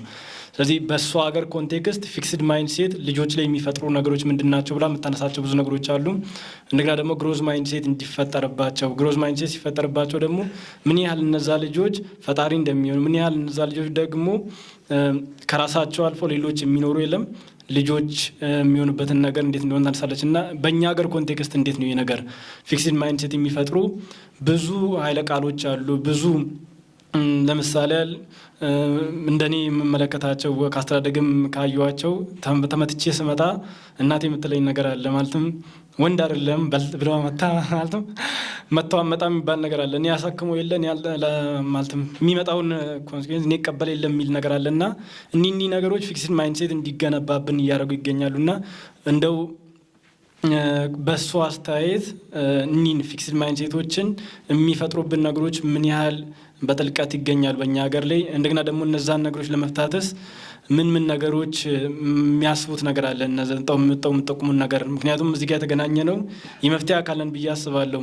አንድ ሰው ዓለም ያጠፋል፣ አንድ ሰው ደግሞ ዓለምን ያለማልና በቀላል መመልከት የለብንም ብዬ አስባለሁ። እዚህ የተገኘ ነው ሁሉ ነገ ብዙ ቦታዎች ላይ የምንደርስ ሰዎች ነንና ብዙ ቦታዎች ኃላፊነት ላይ የምንገኝም አሁንም ነንና የመፍትሄ አካልም ነን ብዬ ስለማስብ እንደው ምን ያስባሉ የሚለው ነገር መጠየቅ ነው። አመሰግናለሁ። በአያቶቻችን ውስጥ እኛ ከተፈጠረን ማለት ከ200 ከ300 ዓመት በፊት ተሸውደናል ማለት ነው። ማለት ውድቀት ውስጥ ነው ያለ ነው እና እሱን ተረድቻለሁ። ኤክሰፕሽናል ፕሬዘንቴሽን ነው። እንደውም ልጅ አስተዳደግ ብቻ አይደለም የምታሰለጥነን። ላሰልጥናችሁ ካልክ ጽሁፍ እንዴት እንደሚቀርብ ፕሬዘንት እንደሚደረግም ብታሰለጥነን ደስ ይለኛል። ኤክሰፕሽናሊ ፍሎለስ የሆነ ከመነሻው እስከ መዳረሻው ፍሎውን ጠብቆ ኦዲየንስን ኢንጌጅ እያደረገ ሳይረዝም ወደ 1 ሰዓት መጠጋቱ ራሱ ስጨርስ ነው ስልኩን ሳይሆኑ የተረዳሁትና ትልቅ ታለንት ነው። ትንሽ ማዝነው ምንድን ነው ውጪ ካያችሁ በየዩኒቨርሲቲው በየምርምር ተቋማት በየኢንስቲትዩሽኖች እንዲህ አይነት ሰዎች ዊክሊ ነው ኢንጌጅ የሚያደርጉት። እኛም ዩቲዩብ ላይ ይደርሰናል። ከተማሪዎች ጋር ከሶሳይቲው ጋር ኢንጌጅ ያደርጋሉ እና የእናንተ ቦታ መሆን የነበረበት እዛ ነበር። በየሳምንቱ ቢቻል በሳምንት 2 3 ካልሆነም በሳምንት 1 እንዲህ አይነት መድረክም አውደፋጎስን ስናስበው ሀሳባችን እሱ ነው። ምሁራን ዶክተር ፋንታውን ጋር ፖቴንሻሉን አይታችኋል፣ እውቀቱን አይታችኋል፣ አቀራረቡን አይታችኋል። ይሄ እሱ ጋር ቁጭ ብሎ ምንም አይሰራም። እኛ ጋር መምጣት አለበት፣ ለእኛ መድረስ አለበት እና እሱን ደግሞ እንዲደርስ አንዱ አስቻይ መንገድ እንዲህ አይነት የውይይት መድረኮች ናቸውና በጣም መበረታታት አለባቸው። የዶክተር ዩኔንም ፓሽን በጣም ነው የማደንቀው። ይሄ ርዕስ እንዴት በስሜት እንደሚያወራው አይታችኋል። በጣም የሚደነቅ ነው። ኢንጌጅ አደራረጉ በጣም እሱ እዚህ ነው መኖር ያለበት። በቃ ሌላ ቦታ ለሱ አይገባውም። ኦልዌይስ ከአዳማጮቹ ጋር ከተወያዮች ጋር በተለይ እንደዚህ ለኛ ክሉለስ ስለሆንበት ዛሬ ልንወያይ አልመጣንም፣ ልንማር ነው እንጂ ካያችሁት የልጅን አስተዳደግ ከጽንሰት ጀምሮ እስከ እውቀት ደረጃ ድረስ ፍሎ ሲያደርግ አስበነውም አናውቀውን ነገር። አንድ ግን እንደ ጥያቄ ላነሳ የፈለኩት ካስቀመጥከው መስፈርት አንጻር እናት በጽንስ ሆና ልጅ ተሸክማ ከሚያስፈልገው ዝግጅት ጀምረህ በቤት ውስጥ መደረግ ስላለበት ጥንቃቄ ቤት እንዴት በሙሉ እያወረድክ ስትዘረዝረው እንዴ ፋይናንሻል አቅሙ አለ እንዴ ለማድረግ እያልኩ ነበር። እኔ አሁን ነገ ከነገ ወዲያ አባት መሆን አይቀርም። ዶክተር ፋንታሁን እንዴት ነው መድኃኒት እየሰጠህ ነው ግን ምግቡ አብሮት የለም እንደማለት ነው። የበውቀቱን ቀልድ ካስታወሳችሁ እንዲህ ብሎታል ዶክተሩ። ሕክምናው ተገኘለትና ከተመጣጠነ ምግብ ጋር ውሰደው አለው። መድኃኒቱን እገዛለሁ እሺ ምግቡንስ ማን ይሰጠኛል ብሏል በውቀቱና ይህንን ማድረግ ላንችል እንችላለን። ፋይናንሻሊ ግን ሳስበው ለካ አንድ ስቴፕ ጠጋ ማድረግ እንችላለን። የቀጣዩ ትውልድ ደግሞ አንድ ስቴፕ ጠጋ እያደረገ የሆነ ፐርፌክሽን ላይ ሊደረስ ይችላል። አጠቃላይ ግን በውይይታችን ላይ ከተነሳው አንጻር ማለት ነው የቲክቶክ ጉዳይ፣ ኮሚኒኬሽን፣ በትምህርት ቤት አስተዳደግ ጉዳይ፣ ኢንቫይሮንመንታችን፣ ሶሳይቲው እኔ ድፍረት ካልሆነብኝ ፌል አድርገናል የምንለው እንደ ሶሳይቲ፣ እንደ ስቴትም ደግሞ ወደ ፊልድ ኔሽን እየሄድን ነው። እንግዲህ እናንተም ፊል ታደርጉታላችሁና እዚህ ውስጥ ልጅ ማሳደግ ፕሮሰሱ ምን ይመስላል? ሌላ መድረክ ተዘጋጅቶ ብለሃል፣ ግን ጠቆም አድርገው እስቲ። አሁን ለምሳሌ እኔ ካንተ ተምሬ ብቁ ዜጋ እኔ ራሴ ፌል ያደረገ የልጅ አስተዳደግ ውጤት ስለሆንኩኝ አንድ ስቴፕ ሳራምደው ምን ይመስላል? አንደኛ ሰክሰሴን እንዳውቀው፣ ሁለተኛ ስቴፕ ባይ ስቴፕ ማድረግ ያለብኝን ሂደቶች እንድማረው። እንደ ውጪ የልጅ አስተዳደግ ትምህርት እንግባ አንችልም፣ መግባት አልችልም። አብዛኞቻችንም አንችልም። ኤጁኬሽኖች እንደሚሰጡ እናውቃለን፣ መግባት ግን አንችልም፣ አቅሙ የለንም። ስለዚህ አንድ ስቴፕ ወደፊት ልራመድ ብል ምን ይመስላል? መንገዱ እንዴት ነው? እንደው ጠቆም አድርገን እንድታልፍ ሌላ ጊዜ መድረክ አዘጋጅተን በሰፊው እንደምንመለስበት አምናለሁ። ሁለተኛው ግን የሚገርመኝ ቅድም ዴቭም ጠቆም አድርጎታል። እኔ በፍጹም ይሄ ኮሚኒስት ቻይና አይነት መንገድ ልጅ 5 ውለድ 1 ውለድ 1 በቂ ነው የሚባል ፍጹም ተፈጥሯዊ ወንጀል ነው ባይ ነኝ። ሰው በሰውነቱ የፈለገውን ልጅ የመውለድ ተፈጥሯዊ መብት ነው፣ ፈጣሪም ሊከለክል አይገባውም ባይ ነኝ። ግን ስናድግ እንሰማ የነበረው የቤተሰብ ፕላኒንግ ማስተማር፣ የቤተሰብ እቅድ፣ ልጅን በእቅድ ወልዶ በእቅድ ማሳደግ፣ አቅምን በሚመስል መልኩ በጣም ትምህርቶች ነበሩ በየቀኑ በቲቪውም በምናምኑም ነበርና እሱ አሁን ለምን ቀረ? አሁን ላይ አይታይምና እስቲ ኮሜንት አድርግበት። በምን አቅጣጫ እየሄድን ነው? የእናንተን የሚመለከት ኢንስቲትዩሽኖች፣ መንግስት ከፋሚሊ ፕላኒንግ አንጻር ለምን ምክንያት አለዋ? አንድ ወላጅ አንድ ልጅ በጥሩ ሁኔታ ሊያሳድግ ይችላል። ልጅ የማሳደግ አቅሙ ደግሞ አንድ ሲደግም እየቀነሰ ነው የሚሄደው። ሪሶርስ ይሻማል። ልጅ ሀፍ ነው የሚሆነው፣ 3-4 ሲሆን ደግሞ በጣም ይከብዳልና ይህ የፋሚሊ ፕላኒንግ ትምህርቶች ለምንድን ነው የቀሩት ኢትዮጵያ ውስጥ? ትተነዋል ወይ ርዕሱን እንደ ሀገር ማለት ነው? እናንተም ጋር ስለምታየው ኤንጂኦዎች፣ የመንግስት ተቋማት፣ ጤና ሚኒስቴር ስለምታማክሩ ምን እየታሰበ ነው? አንዱ ኮሜንቴ ነው።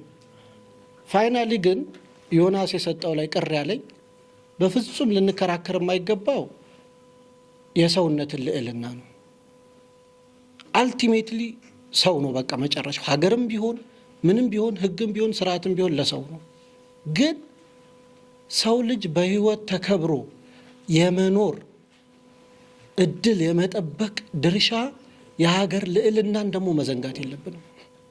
ልል የፈለግኩት ምንድን ነው፣ የልጆቻችን እድገት መበላሸቱ አንዱ የሀገራችን ሁኔታ ነው።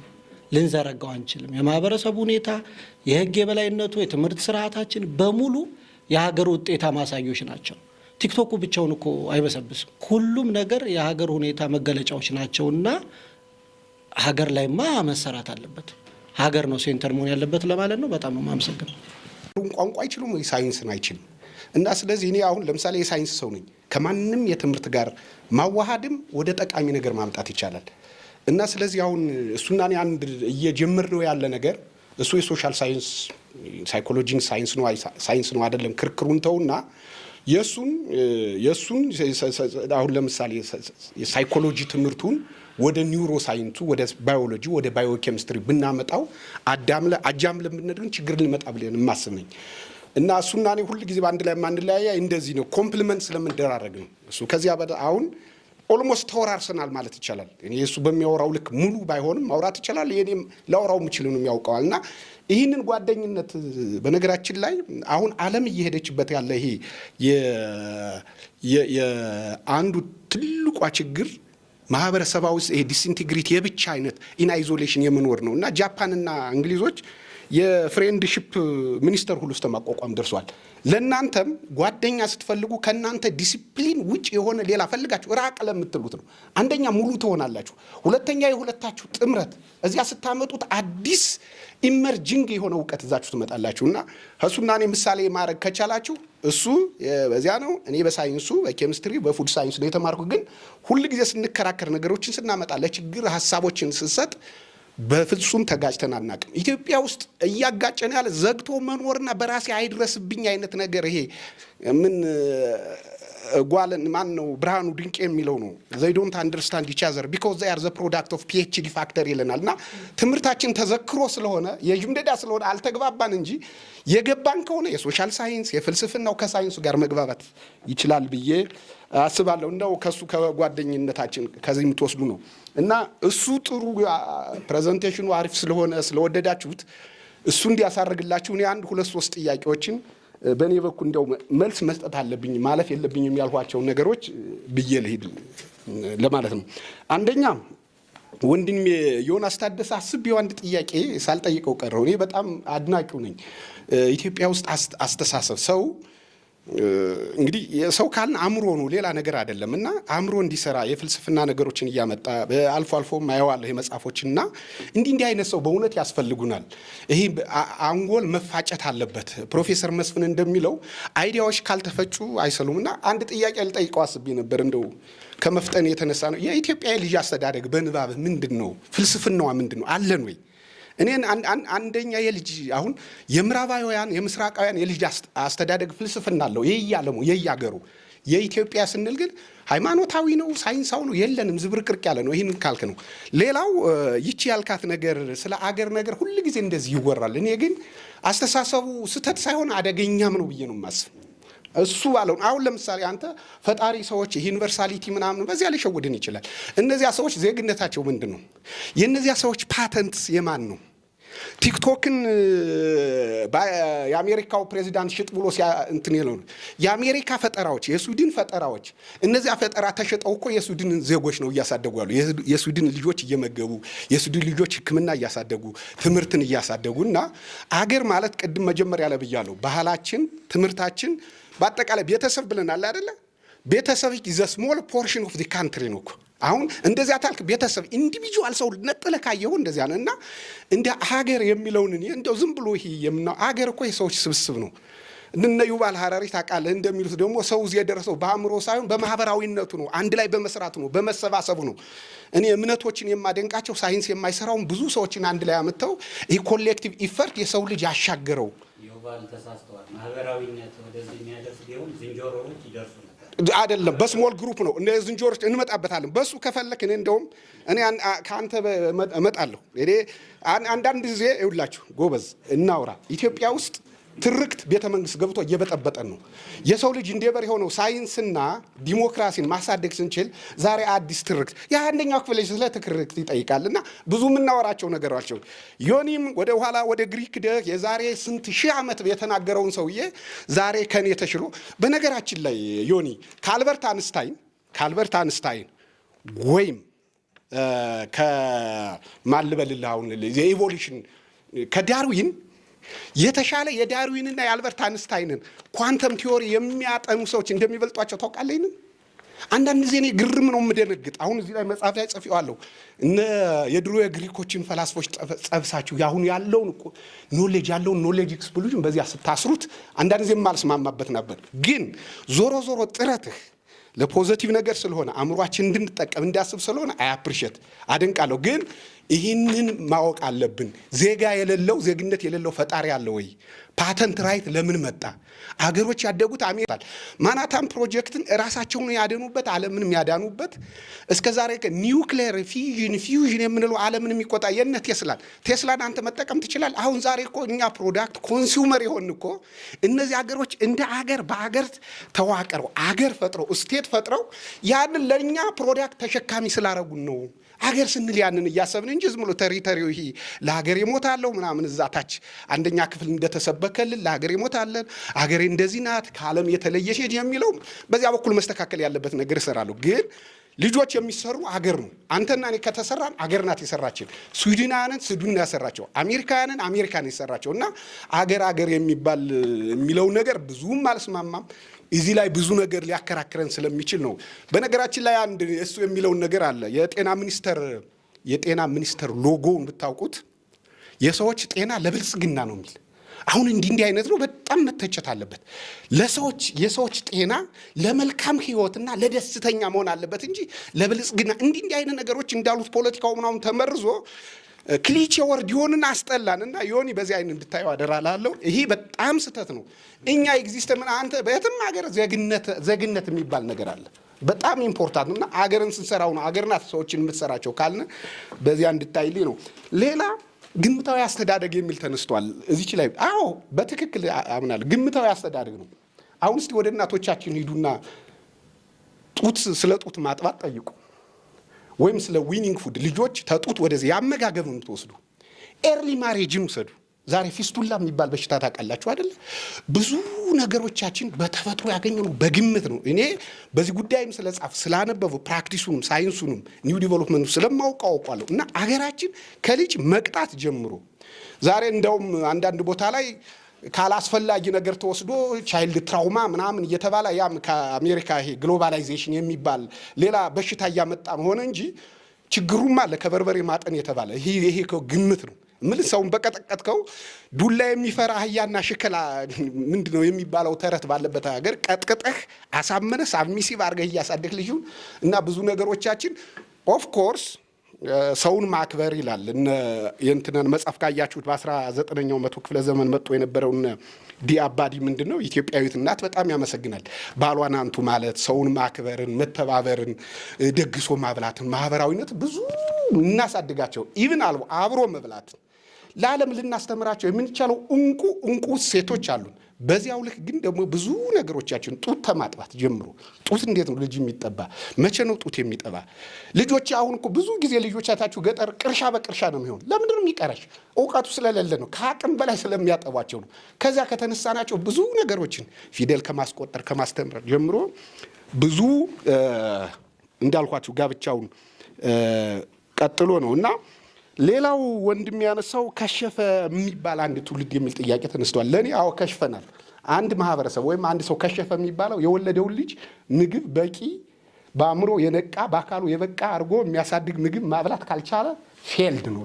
ስለዚህ ቅድም እንዳልኳቸው በስታንቲንግ ብቻ ዌስቲንግ እና አንደርዌይትን ሳይሆን 42% ልጆቻችን አብልተን ትክክለኛ ለነገ የሚያዘጋጃቸውን ትምህርት ኢኖቬቲቭ አዳፕቲቭ አድርገን ካላሳደግናቸው ችግራቸውን የሚፈቱ ለሚመጣው ለውጥ አዳፕቲቭ አድርገን ካላስገር we are failed ነው የምል።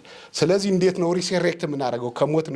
ከሞት የምናነሳው አሁንም የበለጠ መወያየት መከራከር አለብን ብዬ አልፋለሁ እና እኔ ክሽፈት እንደ ክሽፈት እኔ በልጅ አስተዳደግ ላይ ከሽፈናል ባይ ነኝ። ሌላው እዚህ ማንሳት የፈለኩት ልጅ ለምን ይወለዳል? አንድ የተፈጥሮ ህግ ነው። ሰው ሁለት አይነት ሞት አለ ይባላል። ጄኔቲክ ዴዝ እና አካላዊ ዴዝ። አንድ ሰው ሳይወልድ 100 ዓመት ቆይቶ ቢሞት በባዮሎጂ ሁለት አይነት ሞት ነው፣ አካላዊ ሞትና ጄኔቲክ ዴዝ ነው። ስለዚህ የሰው በተፈጥሮ ለሁለት ምክንያት ነው። በነገራችን ላይ እንደው እዚህ ላይ አበዛሁ እንጂ ሰው ሴክስ ለምን ፕሌዠር ሆነ ብለው ጥያቄ ያነሳሉ። እንግዲህ የነ ዮናስ ፈላስፋዎች እና ሰው ከመራባት እንዳይርቅ ነው በፍትያ የሴክሹዋል ኢንተርኮርስ ጄኔቲክ ወደፊት ጂንን ማሻገር ስለሆነ በኢቮሉሽኑም ሰው ከሴክስ ላይ ደስታ የተፈጠረለት ሌላ ነገር ሆኖ ሳይሆን ከመራባት ወደ ኋላ ነው። ስለዚህ መራባት የግድ ነው።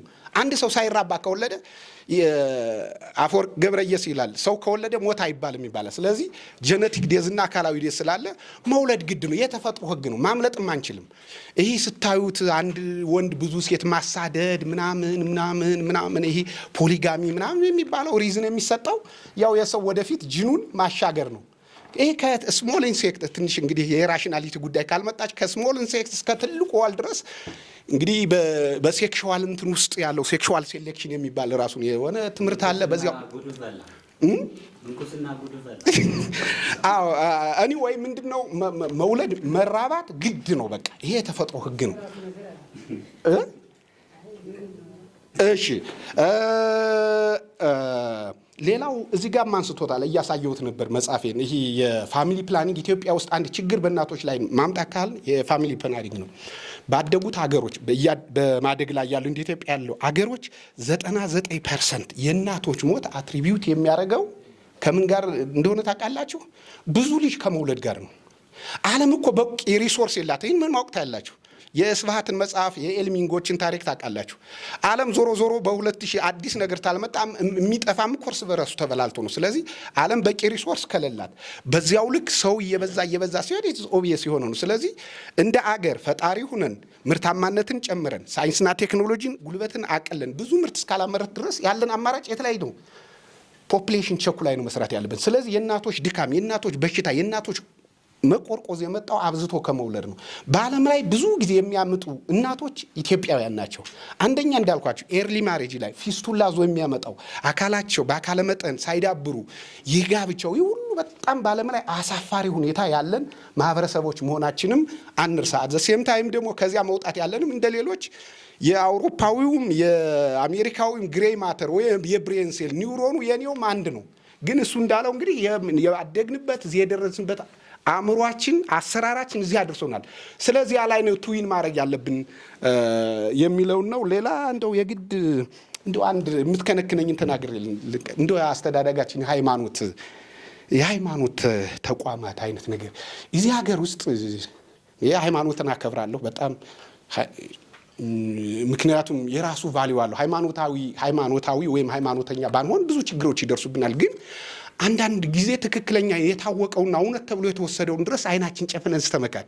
የበይ ሰሞን አንድ ነገር ልንገራችሁ። አሁን እርዝኮይክ አለ። እርዝኮይክን ምን ሲሉ ትሰማላችሁ ወጣቶች?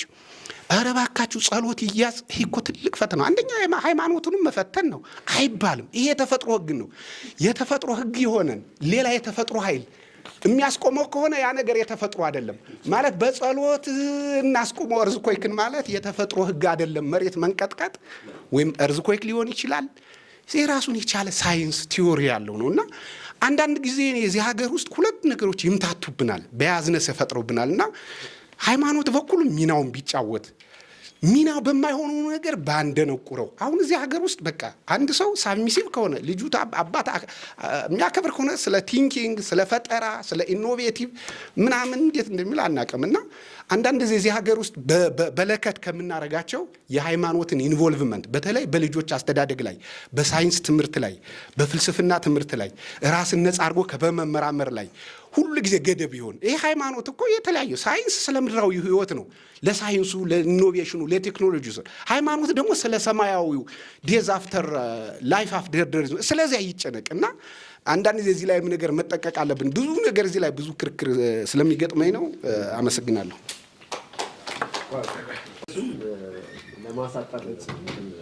ብዙ ጊዜ ይገባኛል እንደዚህ አይነት ሀሳብ ሲነሳ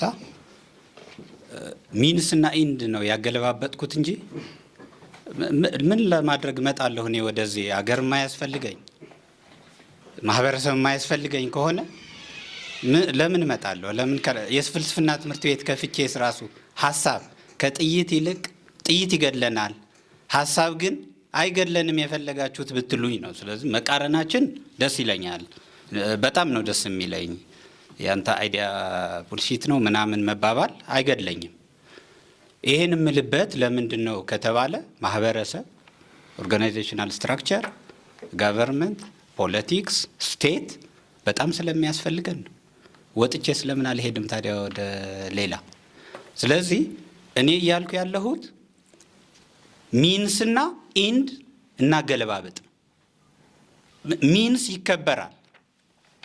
ባይ ዘ ወይ የሰው ልጅ ማህበረሰብ ማቋቋም ያስፈለገው ብቻውን መኖር ስለማይችል ነው። ግን ማህበረሰብ ያቋቋመው ለማህበረሰብ ሊኖር አይደለም ያቋቋመው። ያ ብቻውን በምድረ በዳ ሆኖ ቢኖር ከእግር ጫማዬ እስከ መነጽሬ ድረስ የማቱሳላ ዕድሜ 1000 እጥፍ ቢሰጠኝ የማላገኘውን ነገር ከእናንተ ጋር በዲቪዥን ኦፍ ሌበር አገኘዋለሁ።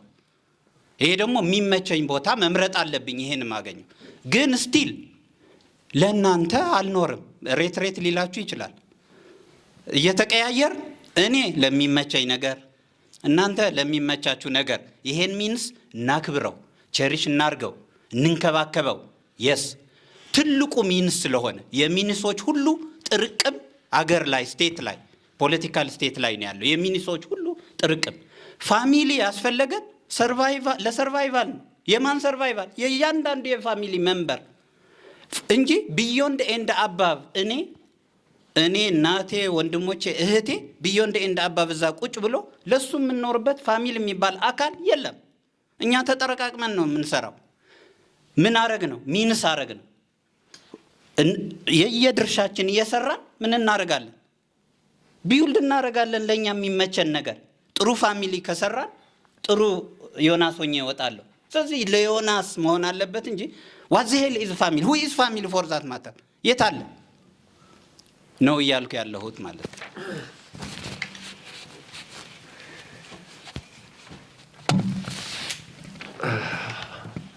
ነው። ወደ 7 ገጽ ነው የጻፍኩትኝ ያስኩትኝ እና ይሄን ሁሉ ላቀርብብል ሌላ ፕሬዘንቴሽን ስለሚሆን አጠራጠር አድርጌ ለማቅረብ ሞክራለሁ። ምዘላቸውም ነገሮች ሊኖሩ ይችላሉ። እንግዲህ ተታገሱኝ ያላችሁ። እንግዲህ ዮናስ ስላወቅኩ ደስ ብሎኛል። ያው በስም በዝና ሰማለሁ። እንግዲህ ወደ አንተ መጣና እንከራከራለን። ከሳይንስ ከሂሳብና ከኮምፒውተር ሳይንስ ወደ ፍልስፍና የሄድክበትን ሚስጥርም ትነግረናለህ። ያነሳቸው ነገሮች ምስማማባቸው ናቸው። ያው የሰው ልጅ ራሽናል የሚሆነው ተምሮ ነው። በመወለድ ብቻ ራሽናል አይሆንም። ይሄንንም እንግዲህ በመወለድ ነው የሚያገኘው ካልከኝ ልንከራከር እንችላለን። አንድ ፈረንሳይ አቬሮን ጫካ የሚባል አለና በመጽሐፍ ነበር ማቀው፣ ግን እድሉ ገጥሞኝ ጫካውንም አየሁት እና አንድ የ12 ዓመት ልጅ አገኙ ጫካ ውስጥ እና ከ12 ዓመት በኋላ ለማስተማር ሞክረው የተሳካላቸው በጣም ትንሽ ነው። ትንሽ ቃላትን ማወቅ የቻለው። ስለዚህ ልጆች ላይ ከሞራልም አንጻር ከህግም አንጻር መስራት የምንፈልጋቸውን ምርምሮች መስራት ስለማንችል ነው እንጂ ልጆችን ወስደን ከእንስሳት ጋር ብናሳድጋቸው፣ ልጆችን ወስደን እንዳይሞቱ እንዳይራቡ አድርገን ጫካ ውስጥ ብናሳድጋቸው ምን አይነት ሰዎች ነው የሚሆኑት? ምንድን ነው የሚመጡት? ዝም ብሎ በመወለድ ብቻ ራሽናል መሆን እንችላለን? አንችልም። አሁን ሰው እየገደልን ያለነው እዚህ ሀገር ምን ሆነን ነው? ምን እያሰብን ነው?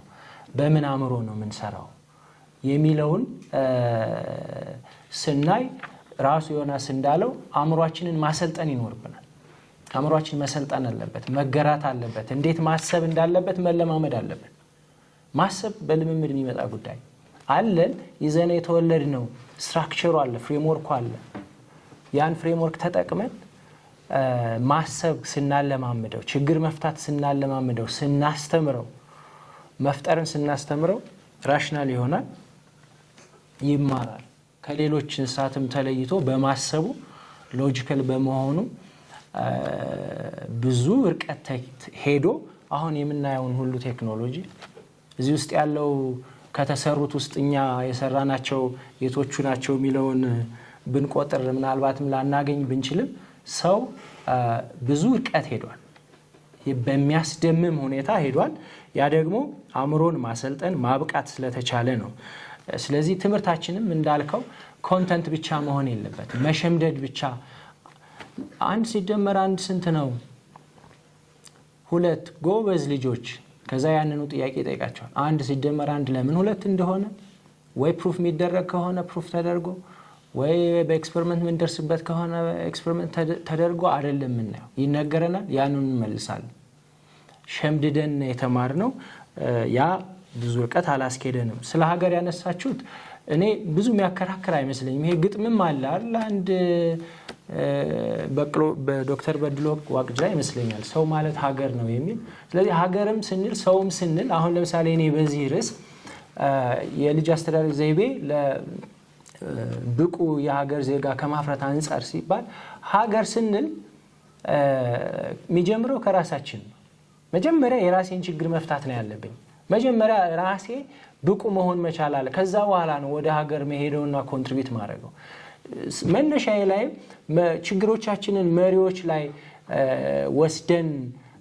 የምናስቀምጠው ነገር ብያቸዋለሁ ግን ብዙ ብቁ ዜጎች ስላሉ አሜሪካ ውስጥ ኢኮኖሚው ቫይብራንት ነው በየጊዜው አዳዲስ ነገሮች ይፈጠራሉ ሰዎችን አትራክት ያደርጋሉ ስለዚህ እኔ ብቁ ሲሆን አገሬ ትበቃለች እኔ ችግሬን ስፈታ እኔ ስጠገው አገሬ ትጠግባለች ስለዚህ ከራሳችን ነው መጀመሪያ ያለብን ከራስ ጀምረን ስንሄድ ነው ኮሌክቲቭሊ እንደ ሀገር ስለ 120 ሚሊዮኑ ማሰብ ምንችለው እዚህ ልክ ነህ እኔ ፈጠራ መፍጠር ብችል ለሀገሬ ብዬ አይደለም የምፈጥረው ለራሴ ብዬ ፈጥረዋለሁ ግን ለሀገር ይሆናል በግልባጩ ደግሞ ከሀገሬ ችግር ተነስቼ ነው መፍጠር ያለብኝ ለሀገሬ ምን አይነት ችግር ልፈታላት እችላለሁ የመጀመሪያው ተጠቃሚ እኔ ነኝ እኔም እጠቀማለሁ ሀገሬም ትጠቀማለች አብረን እንሄዳለን ሌላ ወንዶሰን ያነሳው ያው ልጆች የሚያድጉበት ሀገር የለንም ማለት ይቻላል ብሏል በዚህ ደረጃ ተስፋ መቁረጥ የለብንም ሀገር አለን በጣም ልዩ ሀገር ነው ያለን በነገራችን ላይ በጣም ልዩ ሀገር ነው ያለን የኛን ሀገር ፈረንጆች ቢያገኙት ምን ሊያደርጉት ይችሉ ነበር ፊዚካሊ የሆነውን ሀገራችንን ስታይ ብዙ መነሻ ደግሞ እርሾ ደግሞ ብዙ አለ ከሃይማኖት አንፃር ብታዩት ከሀገር አስተዳደር አንፃር ብታዩት ከፋሚሊ ከቤተሰብ አንፃር ብታዩት ብዙ እርሾ አለ መመለስ ምንችል ነበር ግን አሁን ያለን ሰዎች በእውቀት ላይ የተመሰረተ ነገሮችን መርምረን አውቀን ጠይቀን ሪዝን አድርገን አይደለም የምናደርገው ያለንን ሀብት እንኳን የማናውቅ ያለብንን ችግር መመርመር የማንችል ለልጆቻችን ምን አይነት ትምህርት ማስተማር እንዳለብን የማናውቅ ስለሆነ የማን ኃላፊነት ነው ብሎኛል የኔ ኃላፊነት ነው ያንተ ኃላፊነት ነው የእያንዳንዳችን ኃላፊነት ነው ይሄ ኃላፊነት ለሀገር መሪ ወይም ለሃይማኖት መሪ ወይም ለወላጅ የሚሰጥ ብቻ አይደለም እያንዳንዳችን እዚህ ያለን ሰዎች ለምሳሌ በልጆች አስተዳደግ ልጆችን ከመቅረጽ አንፃር መልካም ሀገር ከመፍጠር አንፃር የእያንዳንዳችን አስተዋጽኦ ነው ሁላችንም መልካም ብንሆን የሚፈጠረው አንድ ልጅ ሆኜ የሰማኋት ትምህርት አለች ልንገራችሁ እሷን ምንድነው አባት የዓለም ካርታን ይዞ የሆነ ስራ እየሰራ ነው እና ካርታው በጣም አስፈላጊ ነው ለስራው ቅድም የልጆችን ባህሪ አውርተናል ቀዳደደው ልጁ ምክንያቱም መሞከር አለበት ማየት አለበት ሲቀደድ የሚወጣውን ድምጽ ምን ይሆናል የሚለውን ኪዩሪዮሲቲ ስላለ ቀዶ ነው መቀደድን የሚማረው ቀደደው አባት በጣም ተናደደ አሁን እንደነበር አድርገው አለው እንደማይሆን ያውቃል እኮ አባት ግን ምንም ምርጫ ስላጣ አሁን እንደነበር አድርገው አለው በአጋጣሚ ከስዕሉ ጀርባ የሰው ስዕል ነበር ከዛ ገልብጦ የሰውን ስዕል ራሱን በራስ እግሩን በእግር እጁን በእጁ ሲያደርገው ተስተካከለ አባት እንዴት ልታስተካክለው ይቻላል አይ አባዬ ሰው ከተስተካከለ እኮ ዓለም ትስተካከላለች አለው ሚለው ምሳሌ ከሰማሁት ቆይቷል ግን ሁሉ ጊዜ ያስተምረኛል እዚህ ያለን ሰዎች በጎ ከሆን ማን ነው ክፉ ሊሆን የሚችለው እዚህ ያለን ሰዎች እንዴት ነው የምናስበው አሁን እኮ በዚህ ደረጃ ተምረን በብሔር የምናስብ ሰዎች እስኪ አስቡት ሰው ያውም ቤተ እምነቶች እየሄድን እንዴት ነው በፈረቃ ነው የምናስበው ወይስ እንዴት ነው ቤተ እምነት ስንሄድ ሌላ ትምህርት ቤት ስንሄድ ሌላ ፖለቲካ ቦታ ስንሆን ሌላ ሲስተሚክ በሆነ መንገድ ካላሰብን ችግር መፍታት አይቻልም ስለዚህ የሁላችን ኃላፊነት ነው በሚለው ቢያዝ ጥሩ ነው የሚል እምነት አለኝ። የማሰብ ባህል የለንም፣ ብዙ ማሰብ አንችልም፣ መፍትሄው ማሰብ ነው የተባለው ቅድም እንዳልኩት ነው። ማሰብ በልምምድ የሚመጣ ነው። ጥያቄ የጠየቅን ስንሄድ ይሄ ፖቴንሻሊ ነበረ። ልጅ በመሆናችን ይዘነው የምንወለደው ነው። ለመኖር ዋስትናችን ስለሆነ፣ ለማወቅ ዋስትናችን ስለሆነ ነበረ። ግን በሂደት ነው የምናጠፋው፣ በልጅ አስተዳደግ ነው የምናጠፋው፣ በትምህርት ቤት ነው የሚጠፋው። ተማሪዎች ሁናችሁ ኪሪየስ ሁናችሁ ጥያቄ ከጠየቃቸው አስተማሪው ምንድን ነው የሚለው? ና እኔ ገጥሞኝ ያውቃል። አወቅኩ ትላለህ፣ ና እናስተምር ወጥተህ ያለኝ አስተማሪ አለ። እየተኮረኮምን ያደግ ነው። ያ ማሰባችንን ያጠፋዋል። ስለዚህ ዮናስ እንዳለው ማስተማር አለብን አእምሯችንን። ስልጠና ወስደው ቢወልዱ ያልከው እኔ የምመኘው ነው። ብዙ መፍትሄው ምንድነው ላላችሁኝም ሰዎች መልስ ሊሆን ይችላል። በንግግሬ መሃል አንስቻለሁ። ልጆች ከመውለዳችን በፊት ዝግጅት ማድረግ አለብን፣ ማሰብ አለብን። ፈረንጆቹ አሁን ጄኔቲክ ካውንስሊንግ የሚሉት ስልጠና አለ። ካውንስሊንግ ይወስዳሉ። የጄኔቲክ ካውንስሊንግ ተመርምረው ነው፣ ያውም ጄኔቲክስ ተመርምረው ምን አይነት ልጅ ሊወልዱ እንደሚችሉ፣ ምን ችግር ሊገጥማቸው እንደሚችሉ፣ ከዛ ደግሞ የፔሬንቲንግ ስልጠና ወስደው እዛ ጋር ይሄ አቅሙ የለንም የሚል ነገር ተነስቷል። ይህ ስልጠና ለመውሰድ በዚህ ዘመን ስልጠና እኮ ሰው ቁጭ ብሎ ከፊት ለፊታችን ኤክስ የሚባል አሰልጣኝ ላይሆን ይችላል። አሁን ቴክኖሎጂው በጣም ምቹ ሆኗል። ወደ ሀገራችን ተጨባጭ ሁኔታ አምጥተን ቲክቶክ መጣበታለሁ ወደሱ። ቲክቶክን ለዚህ ዓላማ ለምን አናውለውም? ዩቲዩብን ለዚህ ዓላማ ለምን? መጽሐፍት፣ ብዙ መጽሐፍት አሉ እኮ ስለ ልጆች አስተዳደግ የተጻፉ። ማንበብ እና ራሳችንን ማሰልጠን ዝግጅት ማድረግ ከቻል ትንሽ ምንላት አስተዋጽኦ ትልቅ ለውጥ ታመጣለች። ስለዚህ ስልጠና ወስዶ በእውቀት ላይ ተመስርቶ ቢሆን ልጆቻችን ብቁ እንደሚሆኑ ምንም ጥርጥር የለውም። ትምህርቱ ተገቢነት ስለሌለው በእድላችን እያደግን ያለ ነው። ወላጆቻችን በቂ እውቀት ስለሌላቸው በእድላችን አድገናል።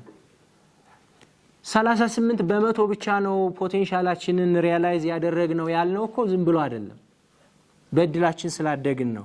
ስለዚህ ፕሮዳክቲቭ አይደለንም፣ እውነት ነው። ለዛ ነው ይሄ መገለጫዎቹ ደግሞ አሁን ያለንበት 120 ሚሊዮን ህዝብ ይዘን ግሮስ ዶሜስቲክ ፕሮዳክታችን ስንት ነው? በጣም አሳዛኝ እኮ። ለ120 ሚሊዮን ህዝብ የሚመጥን ነው ወይ? አይደለም። ፕሮዳክቲቭ ስላልሆን ነው። ገንፎው ጠፍቶ ነው እንጂ ገንፎው ቢኖር ተብሏል። ከማስታወቂያው አንጻር ተነስቶ እየበላን እየተመገብን ነው ያለ ነው፣ በህይወት ያለ ነው። በእርግጠኝነት በህይወት ያለ ነው ስለተመገብን ነው፣ ኤነርጂ ስላገኘን ነው።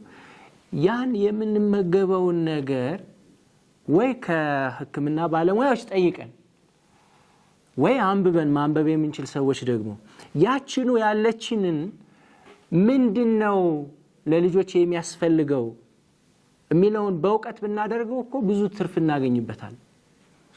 ጤፍ ብቻ ከምን ገዛና ጤፍ ብቻ ከምን በላ ወይም በቆሎ ብቻ ከምን በላ ወይም ስንዴ ብቻ ከምን በላ ያንኑ ስንዴ ወይም በቆሎ ወይም ጤፍ ምን ገዛበትን 10 ኪሎ ጤፍ 10 ኪሎ እንደዚህ ኒውትሪሽኒስቱ ስላሉ እሳቸው ቢናገሩ ይሻላል። እየተመገብን ነው። ያንኑ የተመገብነውን በእውቀት እናድርገው ነው ፖይንቱ። የሌለንን እናምጣ። እውቀት ስለሌለ እኮ ቢሊየነሩ ራሱ የሚመገበው ጤናማ ምግብ አይደለም። በነገራችን ላይ ቢሊየነሩ አለው፣ ቢሊየን አለው፣ የፈለገውን ነገር ማድረግ ይችላል። ምናልባት ከ30ው ቀን በወር ውስጥ 10ውን ቀን ወይ 20ውን ቀን ቁርጥ ቤት ሊሆን ይችላል የሚውለው፣ ውስኪ ቤት ሊሆን ይችላል የሚውለው። ምንድነው የሚያስፈልገን? ሰውነታችን የሚፈልገው ንጥረ ነገር ምንድነው? ማይክሮኒውትረንት ምንድነው? በእውቀት መር ህይወት፣ እውቀት መር ልጅ አስተዳደግ ካልሆነ የትም ልንደርስ አንችልም። ስለ ስክሪን ታይም ያነሳው ነገር አለ። ስለ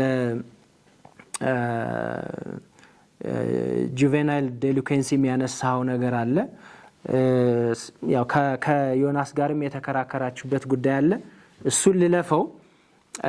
በሁለቱም መንገድ ያስኬዳል። ዞሮ ዞሮ ችግራችንን መፍታት አለብን።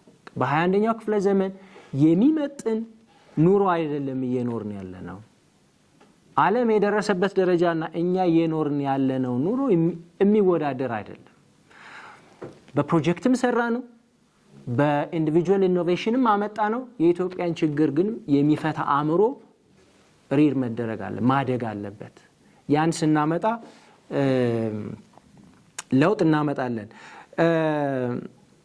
ይርጋለም የጠየቀኝ ጥያቄዎች ብዙ ሊያስወሩኝ የሚችሉ አንድ ቀን የሚፈልጉ ናቸው። አዝናለሁ ካለን ጊዜ አንጻር። እስከ 7 ዓመት ነው ይባላል የልጅ አስተዳደግ የሚሰራው። ክሬዲቱ የማን ነው? ልጆች መልክ ይወርሳሉ፣ ባህሪ ይወርሳሉ ወይ? አንድ ልጅ እዚህ ተወልዶ ቻይና ቢያድግ እንዴት ነው የሚሆነው? ትምህርት ፌል አላደረገም ወይ? የሃይማኖት ተቋማት ፌል አላደረጉም ወይ? እንደ ጄኔሬሽን አልከሸፍንም ወይ? የሚሉ ሌሎችም በርካታ ጥያቄዎች አንስተሃል። እንደ አንዱን ላንሳ። ባህሪ እንዴት እንወርሳለን? ቅድም ብያለሁ።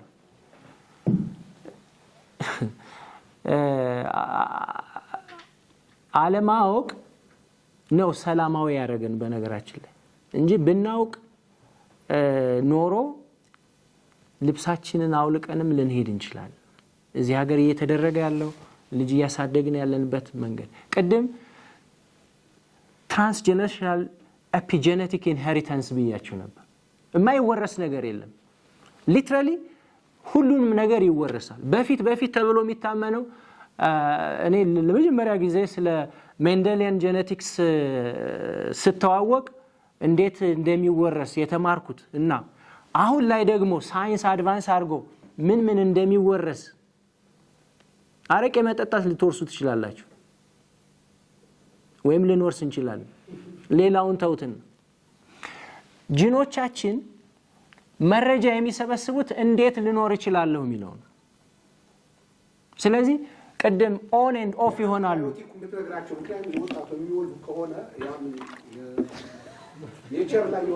በጣም ታንኪዩ ስላስታወስከኝ። አወራዋለሁ ብዬ ረስቸው ነበር ሆነስትሊ። እሱና እኔ አንድ በጣም ደስ የሚል ኢትዮጵያውያን ሳይንቲስቶች ናቸው ደግሞ የሚገርመው ግን ማክስ ፕላንክ ኢንስቲትዩት ጀርመን ውስጥ ነው። ሊድ ሳይንቲስቱ ኢትዮጵያዊ ነው። እዛ ነው የሚሰራው ኤክስፐሪመንቱን። ምን እንዳገኙ ታውቃላችሁ?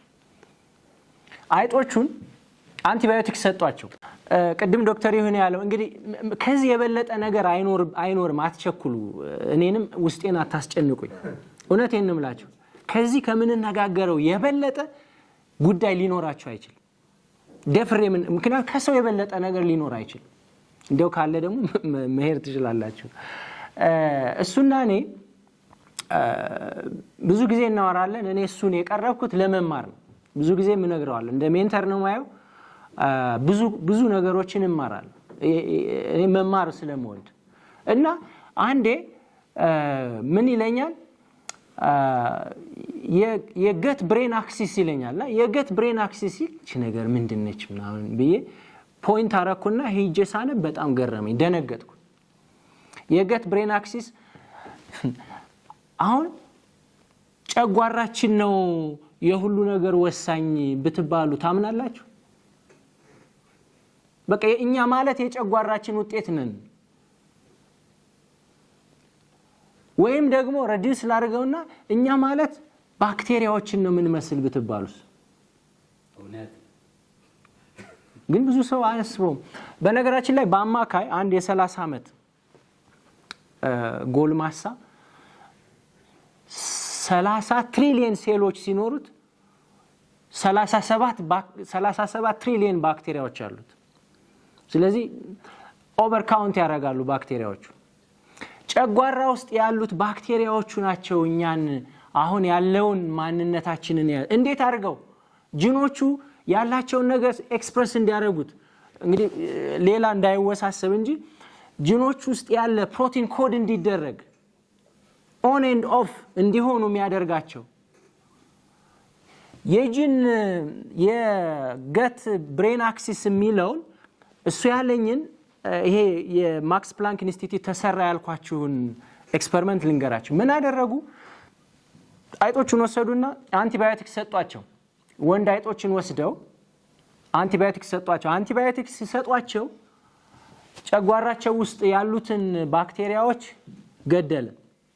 ከዛ በኋላ እንዲራቡ አደረጓቸው። እንዲራቡ ሲያደርጓቸው አንቲባዮቲክ ወስደው ባክቴሪያዎች ሞተው በነበረ ጊዜ የወለዷቸው ልጆች በሽተኞች፣ በቀላሉ የሚሞቱ፣ ጤና ያጡ፣ አጠቃላይ ለመኖር ያላቸው አቅም የተዳከመ ሆኖ አገኟቸው። ከዛ በኋላ ያ ባክቴሪያ ተመልሶ ቦታውን እየያዘ ሲመጣ በተለያየ ታይም ፔሪየድ እንዲራቡ አደረጓቸውና የገት ማይክሮፍሎራው ወደ ነበረበት ሲመለስ የወለዷቸው ልጆች ጤናማ ሆኑ። ከዛ ምናልባት አንቲባዮቲክ ሊሆን ይችላል ብለው ሌላ የጨጓራ ማጠቢያ የሚባል አለ አይደለም፣ ያንን ደግሞ ሰጧቸው። ተመሳሳይ ሪዛልት አገኙ። አስቡት፣ አንቲባዮቲክ የወሰዱ አንዲት ስፐርም ሴል ነች አንድን ኤግ ፈርቲላይዝ ያደረገችው። ምን አይነት ነገር ይዛ ሂዳ ነው እንደዛ በተወለዱ ልጆች ላይ ይሄን ያህል ችግር የፈጠረችው? ይሄን እነሱም ገና አላወቁትም፣ እየተመራመሩ። እኛ ጋር አንቲባዮቲክስ እየወለደ የሚወልድ አለ፣ አረቄ እየጠጣ የሚወልድ አለ፣ ምግብ ሳይበላ የሚወልድ አለ፣ ታሞ የሚወልድ አለ። መውለድ ዝም ብሎ ስፐርም ሴል ኮንትሪቢዩት ማድረግ ብቻ አይደለም። በአሁኑ ሳይንስ it takes a lot ብዙ ጥንቃቄ ማድረግ እንዳለብን ነው አሁን ሳይንሱ እየነገረን ያለው። ስለዚህ ማይወረስ ነገር የለም። ባህሪ እንቅልፍህን የወረስከው ከወላጆችህ ነው። እዚህ አንድ እንደ ታላቅ ወንድም እንደ አባት እንደ ሁሉ ነገር ማየው ሰው አለ እዚህ የተቀመጠና አብረን ስንተኛ በጣም ይቀና ነበረ በእንቅልፌ። እኔ ከተኛው ነው፣ እሱ አይተኛም። እና ይሄን ዕውቀት ካወቅኩ በኋላ እሱን የሚመጣብኝ የወላጆቹ የእንቅልፍ ፓተርን እንዴት ነበር? ወርሶት ይሆን? እንቅልፍ ይወረሳል። ሌላውን ተውት፣ የእንቅልፍ ፓተርናችሁን ወርሳችሁ ነው። ለዛ ነው ወደ ኋላ የወረስናቸው ብዙ ነገሮች አሉ። ያንን ማስተካከል ስለማንችል አካባቢያችንን እናስተካክል ያልነው ለዛ ነው። አካባቢው ጋር መስተጋብር ሲፈጥሩ የሚሻሻሉ ደግሞ ብዙ ነገሮች አሉ። ያን ማይክሮፍሎራ እኮ አካባቢውን ሲያስተካክሉላቸው ተመልሶ ተሻሻለ። ፋክቱ ምንድነው? አብረን እየሄድን አይደለም። የኮንሱመሪዝም ነው። አሁን እኔ አንድ ይሄ ካፒታሊስት ወርልድ የሳተው ነገር ኮንሱመር ለመሆንም አቅም ሊኖረን ይገባ ነበር። አቅም ሳይኖረን የት እንደሚሸጡት አላቅም። አቅማችንን ገንብተው አትሊስት ኢኮኖሚውን አሳድገን መግዛት እንኳን ብንችላላቸው ጥሩ ነበር። አሁን እኔ አሁን ሻይ መጠጣት አልችልም አቅሙ ስለሌለኝ። ስለዚህ እነሱ ራሱ ያላዩት ነገር አለ። እነዚህ የካፒታሊስቱ ዓለም እኔ አቅም ኑሮኝ ካልገዛሁት ዋጋ የለውም። ስለዚህ ብዙዎች ነገሮች ሸቀጥ ከመሸጥ አንጻር ነው አሁን እየተደረጉ ያሉት። ሸቀጤን የት አራግፈዋለሁ ከሚል ነው። ይሄን ደግሞ ሸቀጥ እንዳይራገፍብን የሚያስብ አእምሮ መገንባት ይኖርብናል። ቲክቶክ ቻይና ተሰርቷል። ቻይና ፌስቡክ የለም፣ ዊቻት የሚል ፈጥረው በራሳቸው ይጠቀማሉ። ራሳቸውን አብቅተው አሁን እንዲያውም ዓለምን ኢንፍሉዌንስ እያደረጉት ነው። ሸቀጣቸውን እያራገፉበት ነው በዓለም ላይ። በቃ ተረድተው ለችግሮቻቸው መፍትሄ አበጅተው በፍጥነት እየሄዱ ነው። እንደዚህ አይነት ልጆች ነው ማሳደግ ያለብን። አካባቢያቸውን የሚረዱ፣ ዓለማቸውን የሚረዱ፣ የት እንዳሉ የሚያውቁ ልጆች መሆን። ለዚህ ደግሞ ከሚያድጉበት ቦታ አንዱ ትምህርት ቤት አይደል ያልነው? ያ ካሪኩለም ለዛ ምቹና ብቁ መሆን መቻል አለበት።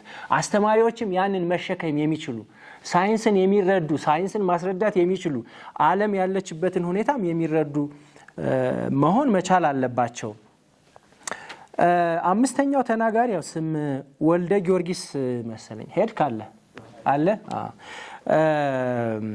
ከወቅቱ አንሳር ልጆችን እንዴት ማሳደግ አለብን በሚዲያና በካሪክለም ልጆቻችንን ተነጥቀናል። አዲስ ስርዓተ ትምህርት ተብሎ ከዛሬ 40 ዓመት በፊት የነበረ ነው። በዚህ ካሪክለም ልጆችን ማፍራት አንችልም። ሚዲያ በልጆቻችን ላይ ያለው ተጽዕኖ ማንበብና መጻፍ የማይችሉ ልጆች 65% ማንበብ የማይችሉ ብላል።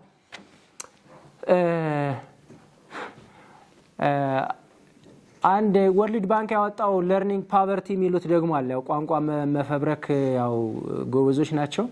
ለርኒንግ ፓቨርቲ ብለው የኢትዮጵያ የ10 ዓመት ልጆች 10 ዓመት የሞላቸው በአማካይ 4ኛ ክፍል የሆኑ ልጆች አሁን ላይ ቀላል የሚባሉ ቴክስቶችን ማንበብ የሚችሉ 10% ብቻ ናቸው። 4ኛ ክፍል ናቸው ግን ቀላል የሚባሉ ጽሁፎችን ማንበብ የሚችሉ 10%። 90% ነው ለርኒንግ ፓቨርቲው ተብሎ ሪፖርት ተደርጓል። ትምህርታችን ያለበትን ችግር ቅድም ስላወራው እዚህ ላይ ባልደግመው ይሻላል። አንድ የጃፓኖች ያደረጉትን ልንገራችሁ፣ ትምህርት ምን ያህል ኤፊሽንት እንደሚያደርግ። አሜሪካኖች ፕሮጀክት ሰጥቷቸው እንዲሰሩላቸው አንድ ፕሮዳክት ማለት ለጃፓኖች እና ሲጽፉላቸው we accept 5% ኤረር ብለው ጻፉላቸው እና ይሄን ሲተረጉሙት እንደዚህ ያሏቸው ችግር የለውም፣ ለምሳሌ ከምታመርቱት 100 ፕሮዳክት 5ቱ ቢበላሽ እንቀበላቸዋለን ማለታቸው ነው። ከዛ ለካ ጃፓኖች 100% ኤፊሺንሲ ደርሰዋል እና 100% ለምሳሌ አምፖል ቢሆን 95ቱ መብራት ቢችል 5ቱ ባይበራ ችግር የለውም ነው። እነሱ 100ውንም ማብራት ደርሰዋል እዛ ላይ እና ሲተረጉሙት በቃ 5ቱ መበላሸት አለባቸው ያሏቸው መስሏቸው ከ95ቱ ከ100 ፕሮዳክት 5ቱን እያበላሹ ላኩላቸው ይባላል። ሉክ ትምህርት ኤፊሽንት ማድረግ ይችላል ሰውን። ይሄ the smartest kids in the world ሚል አንድ መጽሐፍ ብታነቡ የተለያዩ ሀገሮች ምን አይነት ካሪክለም ተጠቅመው ምን አይነት ልጆችን እንደሚያሳድጉ በዛ ማየት ትችላላችሁ። ጊዜው ስለሄደ አንዳንድ ነገሮችን ብቻ አለፍ ብዬ ልንካ። ስለ ቲክቶክ አፈወርቅ ስለ ቲክቶክ አላውቅም ስትል ደንግጫለሁ ያልከው፣ እኔም ይሄን ስሰማ እውነት ደንግጫለሁ። እኔ ቲክቶክን አላውቅም ያልኩት ተጠቅሜበት አላውቅም። ፕላትፎርሙ ለኔ አይነቱ ኋላ ቀር የሚሆን አይደለም። አንደኛ በጣም አጭር ነው እና እኔ ደግሞ ረጅም ጊዜ እፈልጋለሁ። አእምሮዬ መጠየቅ አለበት። ለዛ ደግሞ ከተለያየ በጣም ፈጣን ስለሆነ ሞክሬ አይቼዋለሁ። ከአንድ 2 ጊዜ አካውንት ከፍቼም አይቼዋለሁ፣ ግን ከኔ ጋር መሄድልኝ አልሆነም። ረጃጅም አሉ ይባላል፣ አላገኘኋቸውም። አሁን ባለው ጥናት አሁን ሪሰንትሊ በተረዳ ነው ልጆች እስከ 2 ዓመት ስክሪን ፍሪ መሆን አለባቸው። ሞባይልም ቴሌቪዥንም አይፓድም ዋቴቨር ማየት የለባቸው። ሳይንሱ በጣም ኢንፈንት ነው፣ ገና ተጠንቶ ችግሩም አልታወቀም፣ ጊዜ ይወስዳል። አንድ ግን ማንክደው ሀቅ በየትምህርት ቤቱ ብትሄዱ የአይን ችግር ያለባቸው ልጆች በጣም በርክተዋል። ወላጅ ልጁ ሲያስቸግረው ሞባይል መስጠት ይሄ በወንጀል ደረጃ መፈረጅ ያለበት በጣም ገዳይ ነው። አንዷን ብቻ ልንገራችሁ። አእምሯችን ዝም ብሎ አይደለም የመጣው ብያችኋለሁ። ብዙ ነገር ወርሷል አይደል? ይሄ አዲስ ነገር ነው። ዓለምን ለመማርና ለማወቅ አዲስ የተደቀነበት ነገር ነው። ስለዚህ በስሪዲ የሚያየውን ዓለም በቱዲ ሲያየው የማይታይ የማይጨበጥ ነገር ሲሆንበት ኮንፊውዥን ሁሉ ነው የሚፈጠርበት። ለርኒንግ ፓተርን ሁሉ ነው የሚቀየረው። ሚዲያ ይሄ የቨርቹዋል የሆነውን ቴሌቪዥን፣ ቲክቶክ፣ ይቅርታ ሞባይል፣ አይፓድ የሚሉት ነገሮች እዚህ ልጅ ያላችሁ በጥንቃቄ እኔ የ2 ዓመት ከ7 ወር ልጅ አለኝ። ሞባይል ብትሰጡት አይቶ የተወሰነ ደቂቃ አይቶ ጥሎላችሁ ይሄዳል። ዲጂታል ሊትሬት መሆን ስላለበት ያያል፣ 2 ዓመት ስለሞላው ኢንትረስት የሚያደርጉትን ነገሮች ጊዜ ወስዶ ያያል፣ ግን በሰዓት የተገደበ ነው። ታላቋ ልጄ አይፓድ አላት፣ ግን ለምሳሌ ወስጄ ሳስቀምጠው ትረሳዋለች። እንድትጠቀምበትና የተመረጡ ዌብሳይቶችን እንድታይ ስሰጣት ትጠቀማለች፣ ስወስደው ግን አታስታውሰው። በጥንቃቄ ካልተጠቀምን በኋላ ልጆቻችንም ሊያመልጡን ይችላሉ። እዛ ውስጥ ያለው ደግሞ ግን በተመረጠ ኮንተንት በተመጠነ ሰዓት ከሆነ አጋዥ ነው። ዲጂታሊ ሊትሬት መሆን አለባቸው ልጆቻችን። ኮድ ማድረግ መቻል አለባቸው። ያንን ረስተን አይደለም። ግን በዚህ ላይ ቅድም ዶክተር የኔ ሴንተራችሁ ምን እየሰራ ነው ላልከው ማን ያዳምጣል? ኦነስትሊ እኛ አሁን ከዩኒሴፍ ጋር በመተባበር ፔሬንቲንግ ፓኬጅ ሰርተናል። በሬዲዮ፣ በፖስተር፣ በጽሁፍ፣ በ3 በ4 መንገድ ለወላጆች የሚቀርብ እንዴት መመገብ እንዳለባቸው፣ እንዴት ዲሲፕሊን ማድረግ እንዳለባቸው፣ እንዴት ማስተማር እንዳለባቸው ሁሉን ነገር የያዘ አጭር ፓኬጅ ሰርተናል። ግን የሚጠቀመው የለም። አዲስ አበባ ዩኒቨርሲቲ ኖሌጅ ሀብ በኤርሊ ቻይልድሁድ ላይ በዴቨሎፕመንት በኤጁኬሽን ላይ የተሰሩ ምን ይመስላሉ ሚለውን ሰብስበን አንድ ፕላትፎርም ላይ አምጥተን እኛም ያን አናላይዝ አድርገን ሪሰርች ሰርተን አቅጣጫ ለመተለም ኢትዮጵያ ውስጥ የሚንቀሳቀሱ ስለ ልጆች በምግብ በአስተዳደግ በጤና በሁሉም መስክ የሚሳተፉትን መረጃ እንዲሰጡን ስንጠይቅ እዚህ ላይ የሚሰሩት እንኳን ፍቃደኛ አይደሉም። 2 ጊዜ መረጃ ለመሰብሰብ ተንቀሳቅሰን ከ700 አይበልጡም የሰበሰብናቸው መረጃዎች። ይሄ 700 ግን አንድ ተቋም ዩኒሴፍ ብቻ የሰራው ሊሆን ይችላል። እና ብዙ ተግዳሮቶች አሉ። ግን ያው ይሄ ደግሞ አያቆመንም። ወደፊት እንግዲህ የምንሰራቸው ነገሮች ይኖራሉ ብለን እናስባለን። እዛ ከኋላ ስምህን አልነገርከንም፣ ለዛ ነው ያልያዝኩት። ሁላችንም ልጆች ነን ስትል ደንግጬ ነበር ያልከው። ወጣ እንዴ? አይ አለ። አትደንግጥ፣ አሁንም ልጆች ነን፣ አትደንግጥ። አለ ልጅነታችን አሁንም ይንጸባረቃል። የተሰራ ነው ከልጅነት ነው። በማያቋርጥ የትምህርት ሂደትና የመለወጥ ሂደት ውስጥ ካላለፍንና አእምሯችንን ካላሰለጠን ነው እንግዲህ ልጆች ሲባል ምንድነው የምንረዳው? ልጆች ስንል ለምን ደነገጥ? ከኔ በሆን ደስ ነው የሚለኝ፣ ልጅ ከሆንኩ ደስታውን አልችለውም። ሁላችንም ልጆች ነን ስል ዴሊበሬትሊ ነው ያልኩት። አስቡት ብቻ በፈለጋችሁ መንገድ ተርጉሙት፣ ግን አይ ሰድ ኢት ዴሊበሬትሊ። ዋናው ችግር መንስኤው ምንድነው ትላለህ? አስተዳደጋችን። አሁንም ቢሆን ሌላ መልስ አልሰጠም። አስተዳደጋችን በእውቀት ላይ የተመሰረተ አይደለም። እውቀት ማለት ምን ማለት? ልጆችን ማወቅ። ከየት ነው የመጡት? ከነጠላ ህዋስ ነው የመጡ አልናል። ከነጠላ ህዋስ መጥተው ጎልምሰው እዚህ እስኪደርሱ ድረስ የት ነበርን?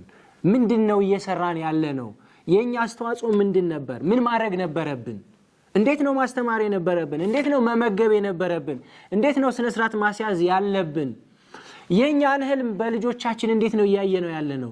ለየትኛው ጊዜ ነው እያዘጋጀናቸው ያለው? ብዙ ዕውቀት ይጠይቃል። ኦነስትሊ በጣም ብዙ ዕውቀት። እኔ እኮ ስራዬ ሆኖ ሁልጊዜ እያነበብ ሁልጊዜ እያሰብኩ ሊደርስበት አልቻልኩም። ልጆችን እንዴት ማሳደግ እንዳለብኝ ላውቀው አልቻልኩም። ከበዱኝ። በዚህ ስለው በዚህ ይፈሳል፣ በዚህ ሲይዘው በዚህ ያመልጠኛል። ስለዚህ ልጅ ማሳደግ በግምት ነው ያልኩትም እንዲሁ አይደለም። አናቃቸውም ልጆቻችንን፣ ስሪታቸውም ሳይንሱም አልደረሰበትም እኮ። ስለዚህ በግምት ከማሳደግ ውጭ ሌላ አማራጭ የለ። ትሬኒንግ እየወሰድን አይደለም። ጄኔቲካሊ ምን ይመስላሉ የሚለውን ማወቅ አልቻልንም። ኤፒጄኔቲክስ የሚባለው ቅድም ያልኳቸው የጂንና የአካባቢ መስተጋብርና መስተጻምር ምን እየፈጠረ ነው የሚለውን እያወቅን አይደለ። ዛሬ ላይ ልጅን ስቀጣው ምንድነው የሚፈጠርበት?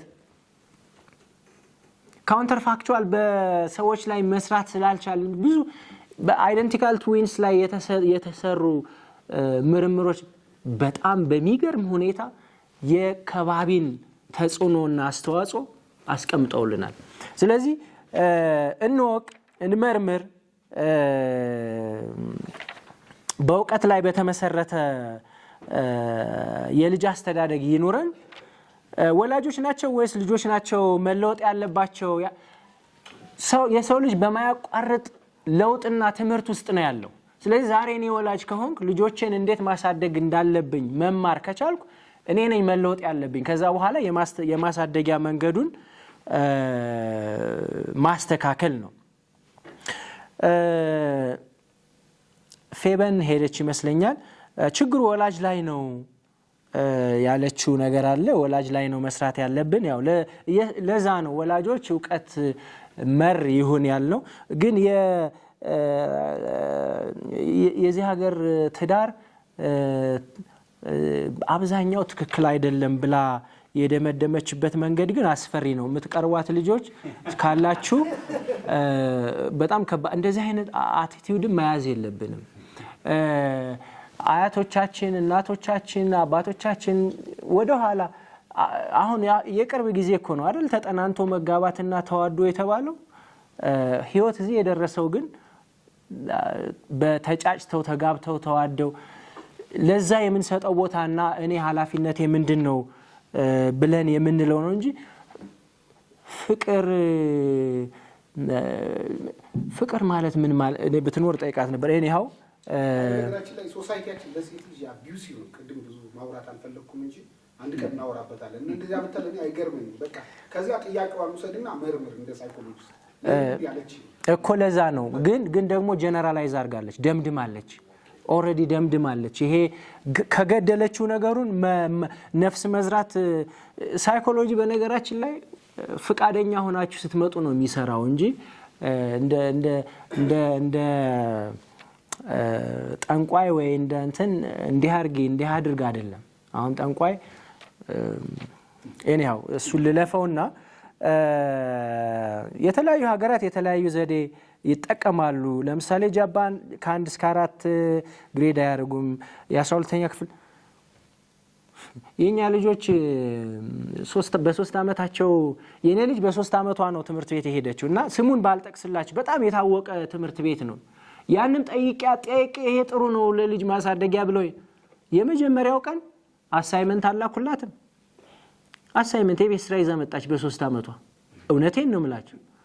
ሁለተኛ እንደዚህ አይነት ነገር ብያቸው ከዛ አብሬ ማመጣቸው ልጆች ነበሩ። ለሷ አሳይመንት አይመጣም የቤት ስራ ለሌሎች ልጆች ይመጣ ነበር። እንደዚህ ሆነና አድገን ነው ፈጠራ ምን ፈጥረው ከባድ ነው። መቀየር አለበት። ይሄ ልጆች ነፃ መርማሪ መሆን አለባቸው። እኛንን መስተካከል ያለብን ልጆች አይደል። ልጆቹማ በተፈጥሮ ይዘውት መጡ እኮ። ይሄን ነርቸር ማድረግና በሉ ግፉበት፣ ተመራመሩ፣ እቃ ስበሩ፣ ችግር ፍጠሩ ነው ማለት ያለብን። አንድ ስኒ ሰበርን ብለን እኮ አገር ይያዝ ሰበሩ ብለን አገር ይያዝ ምን ሰዎች ነን።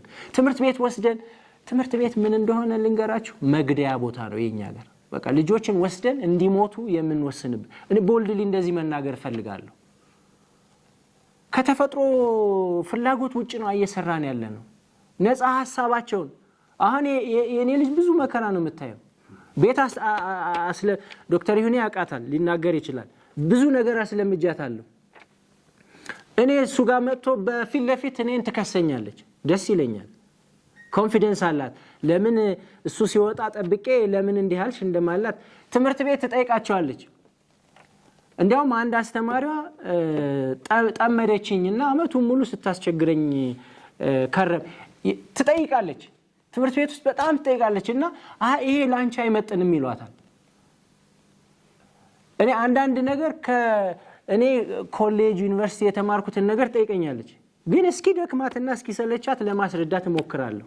ደስ ይለኛል። ይሄ ትንሽ እየሰራችልኝ ነው ማለት ነው። እንዲህ ኪሪየስ ካረኳት ጠያቂ ካደረኳት ጥሩ ነው።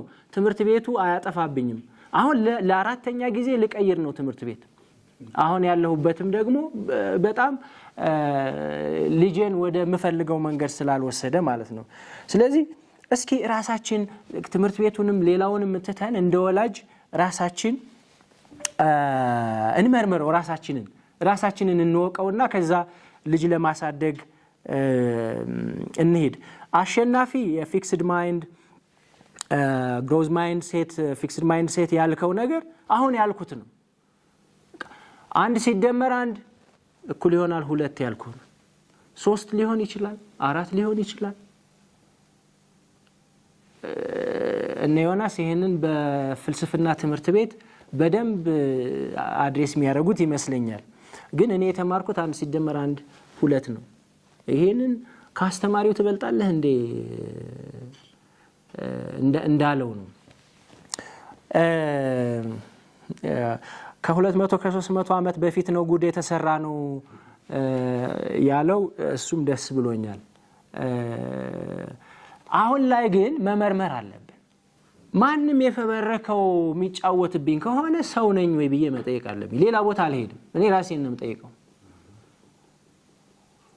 መመርመር ማንበብ አለብኝ። ተምሬያለሁ አይደል? ይሄ የተባለው ነገር የት ጋር ነው የተጻፈው? የት ጋር ነው የተፈጸመው?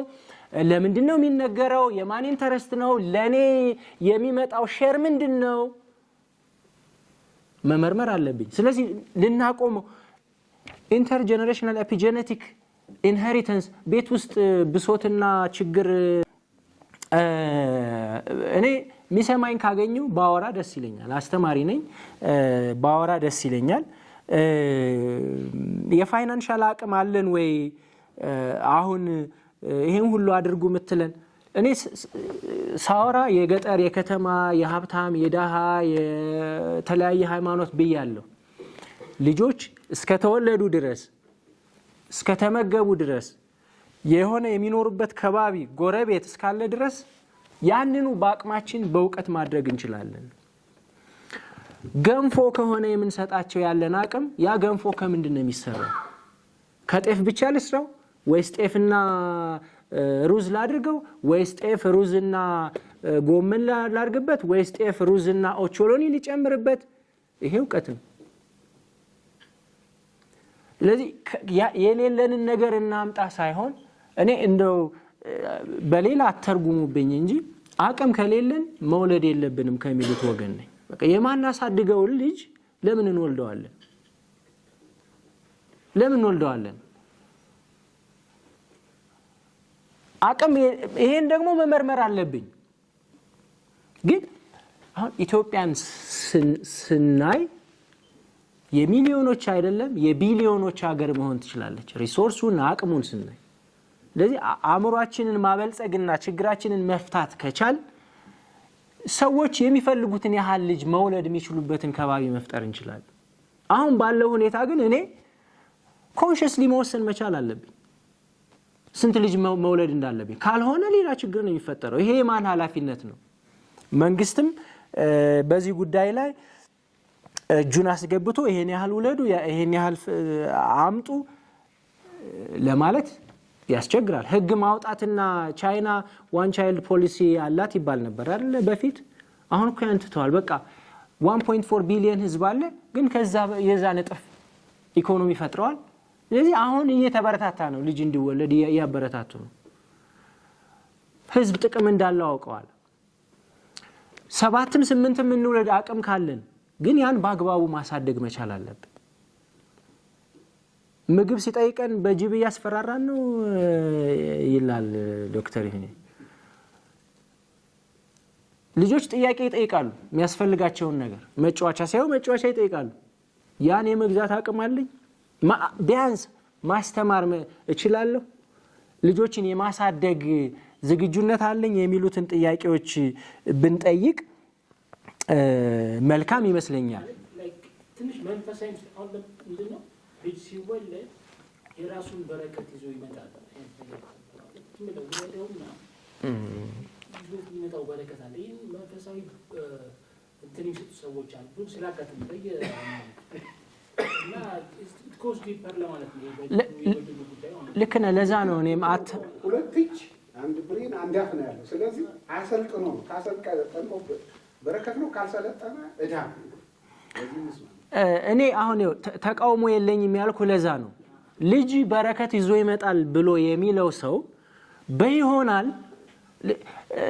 ቆይ ለምንድን ነው እዚህ ጎዳና ያሉት ልጆች በረከት ይዘው ያልመጡት? ተረግመው ነው? ይሄ ሁሉ በረሃብ የሚቆላው ህፃን ስለተረገመ ነው። አሁን እኔ እናንተ በመናወራበት ሰዓት እኮ ስተንቲንግ 40% ነው። ከመቶ ኢትዮጵያ ልጆች 40ዎቹ ስተንትድ ናቸው ማለት እኮ ቁመን መሄድ የለብንም።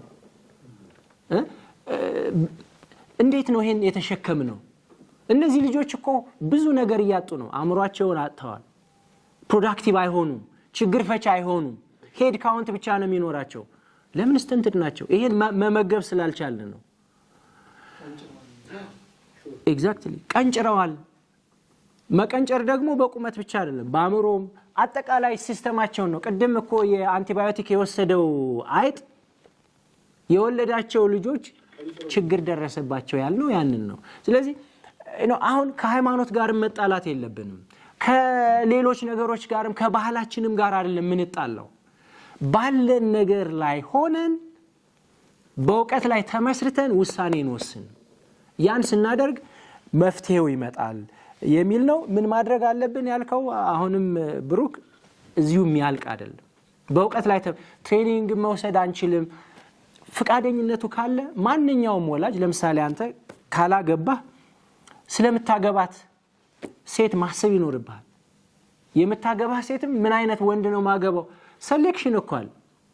ጄኔቲክ ካውንስሊንግ ብያለሁ ቅድም። ለሚመጣው ትውልድ ማሰብ ነው።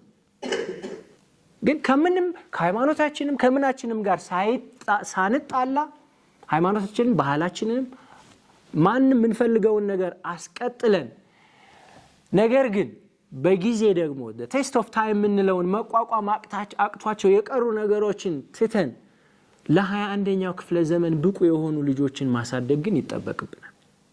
ይህም ብዬ ባበቃ ይሻላል። ስላበዛውባችሁ ይቅርታ።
እንችላለን።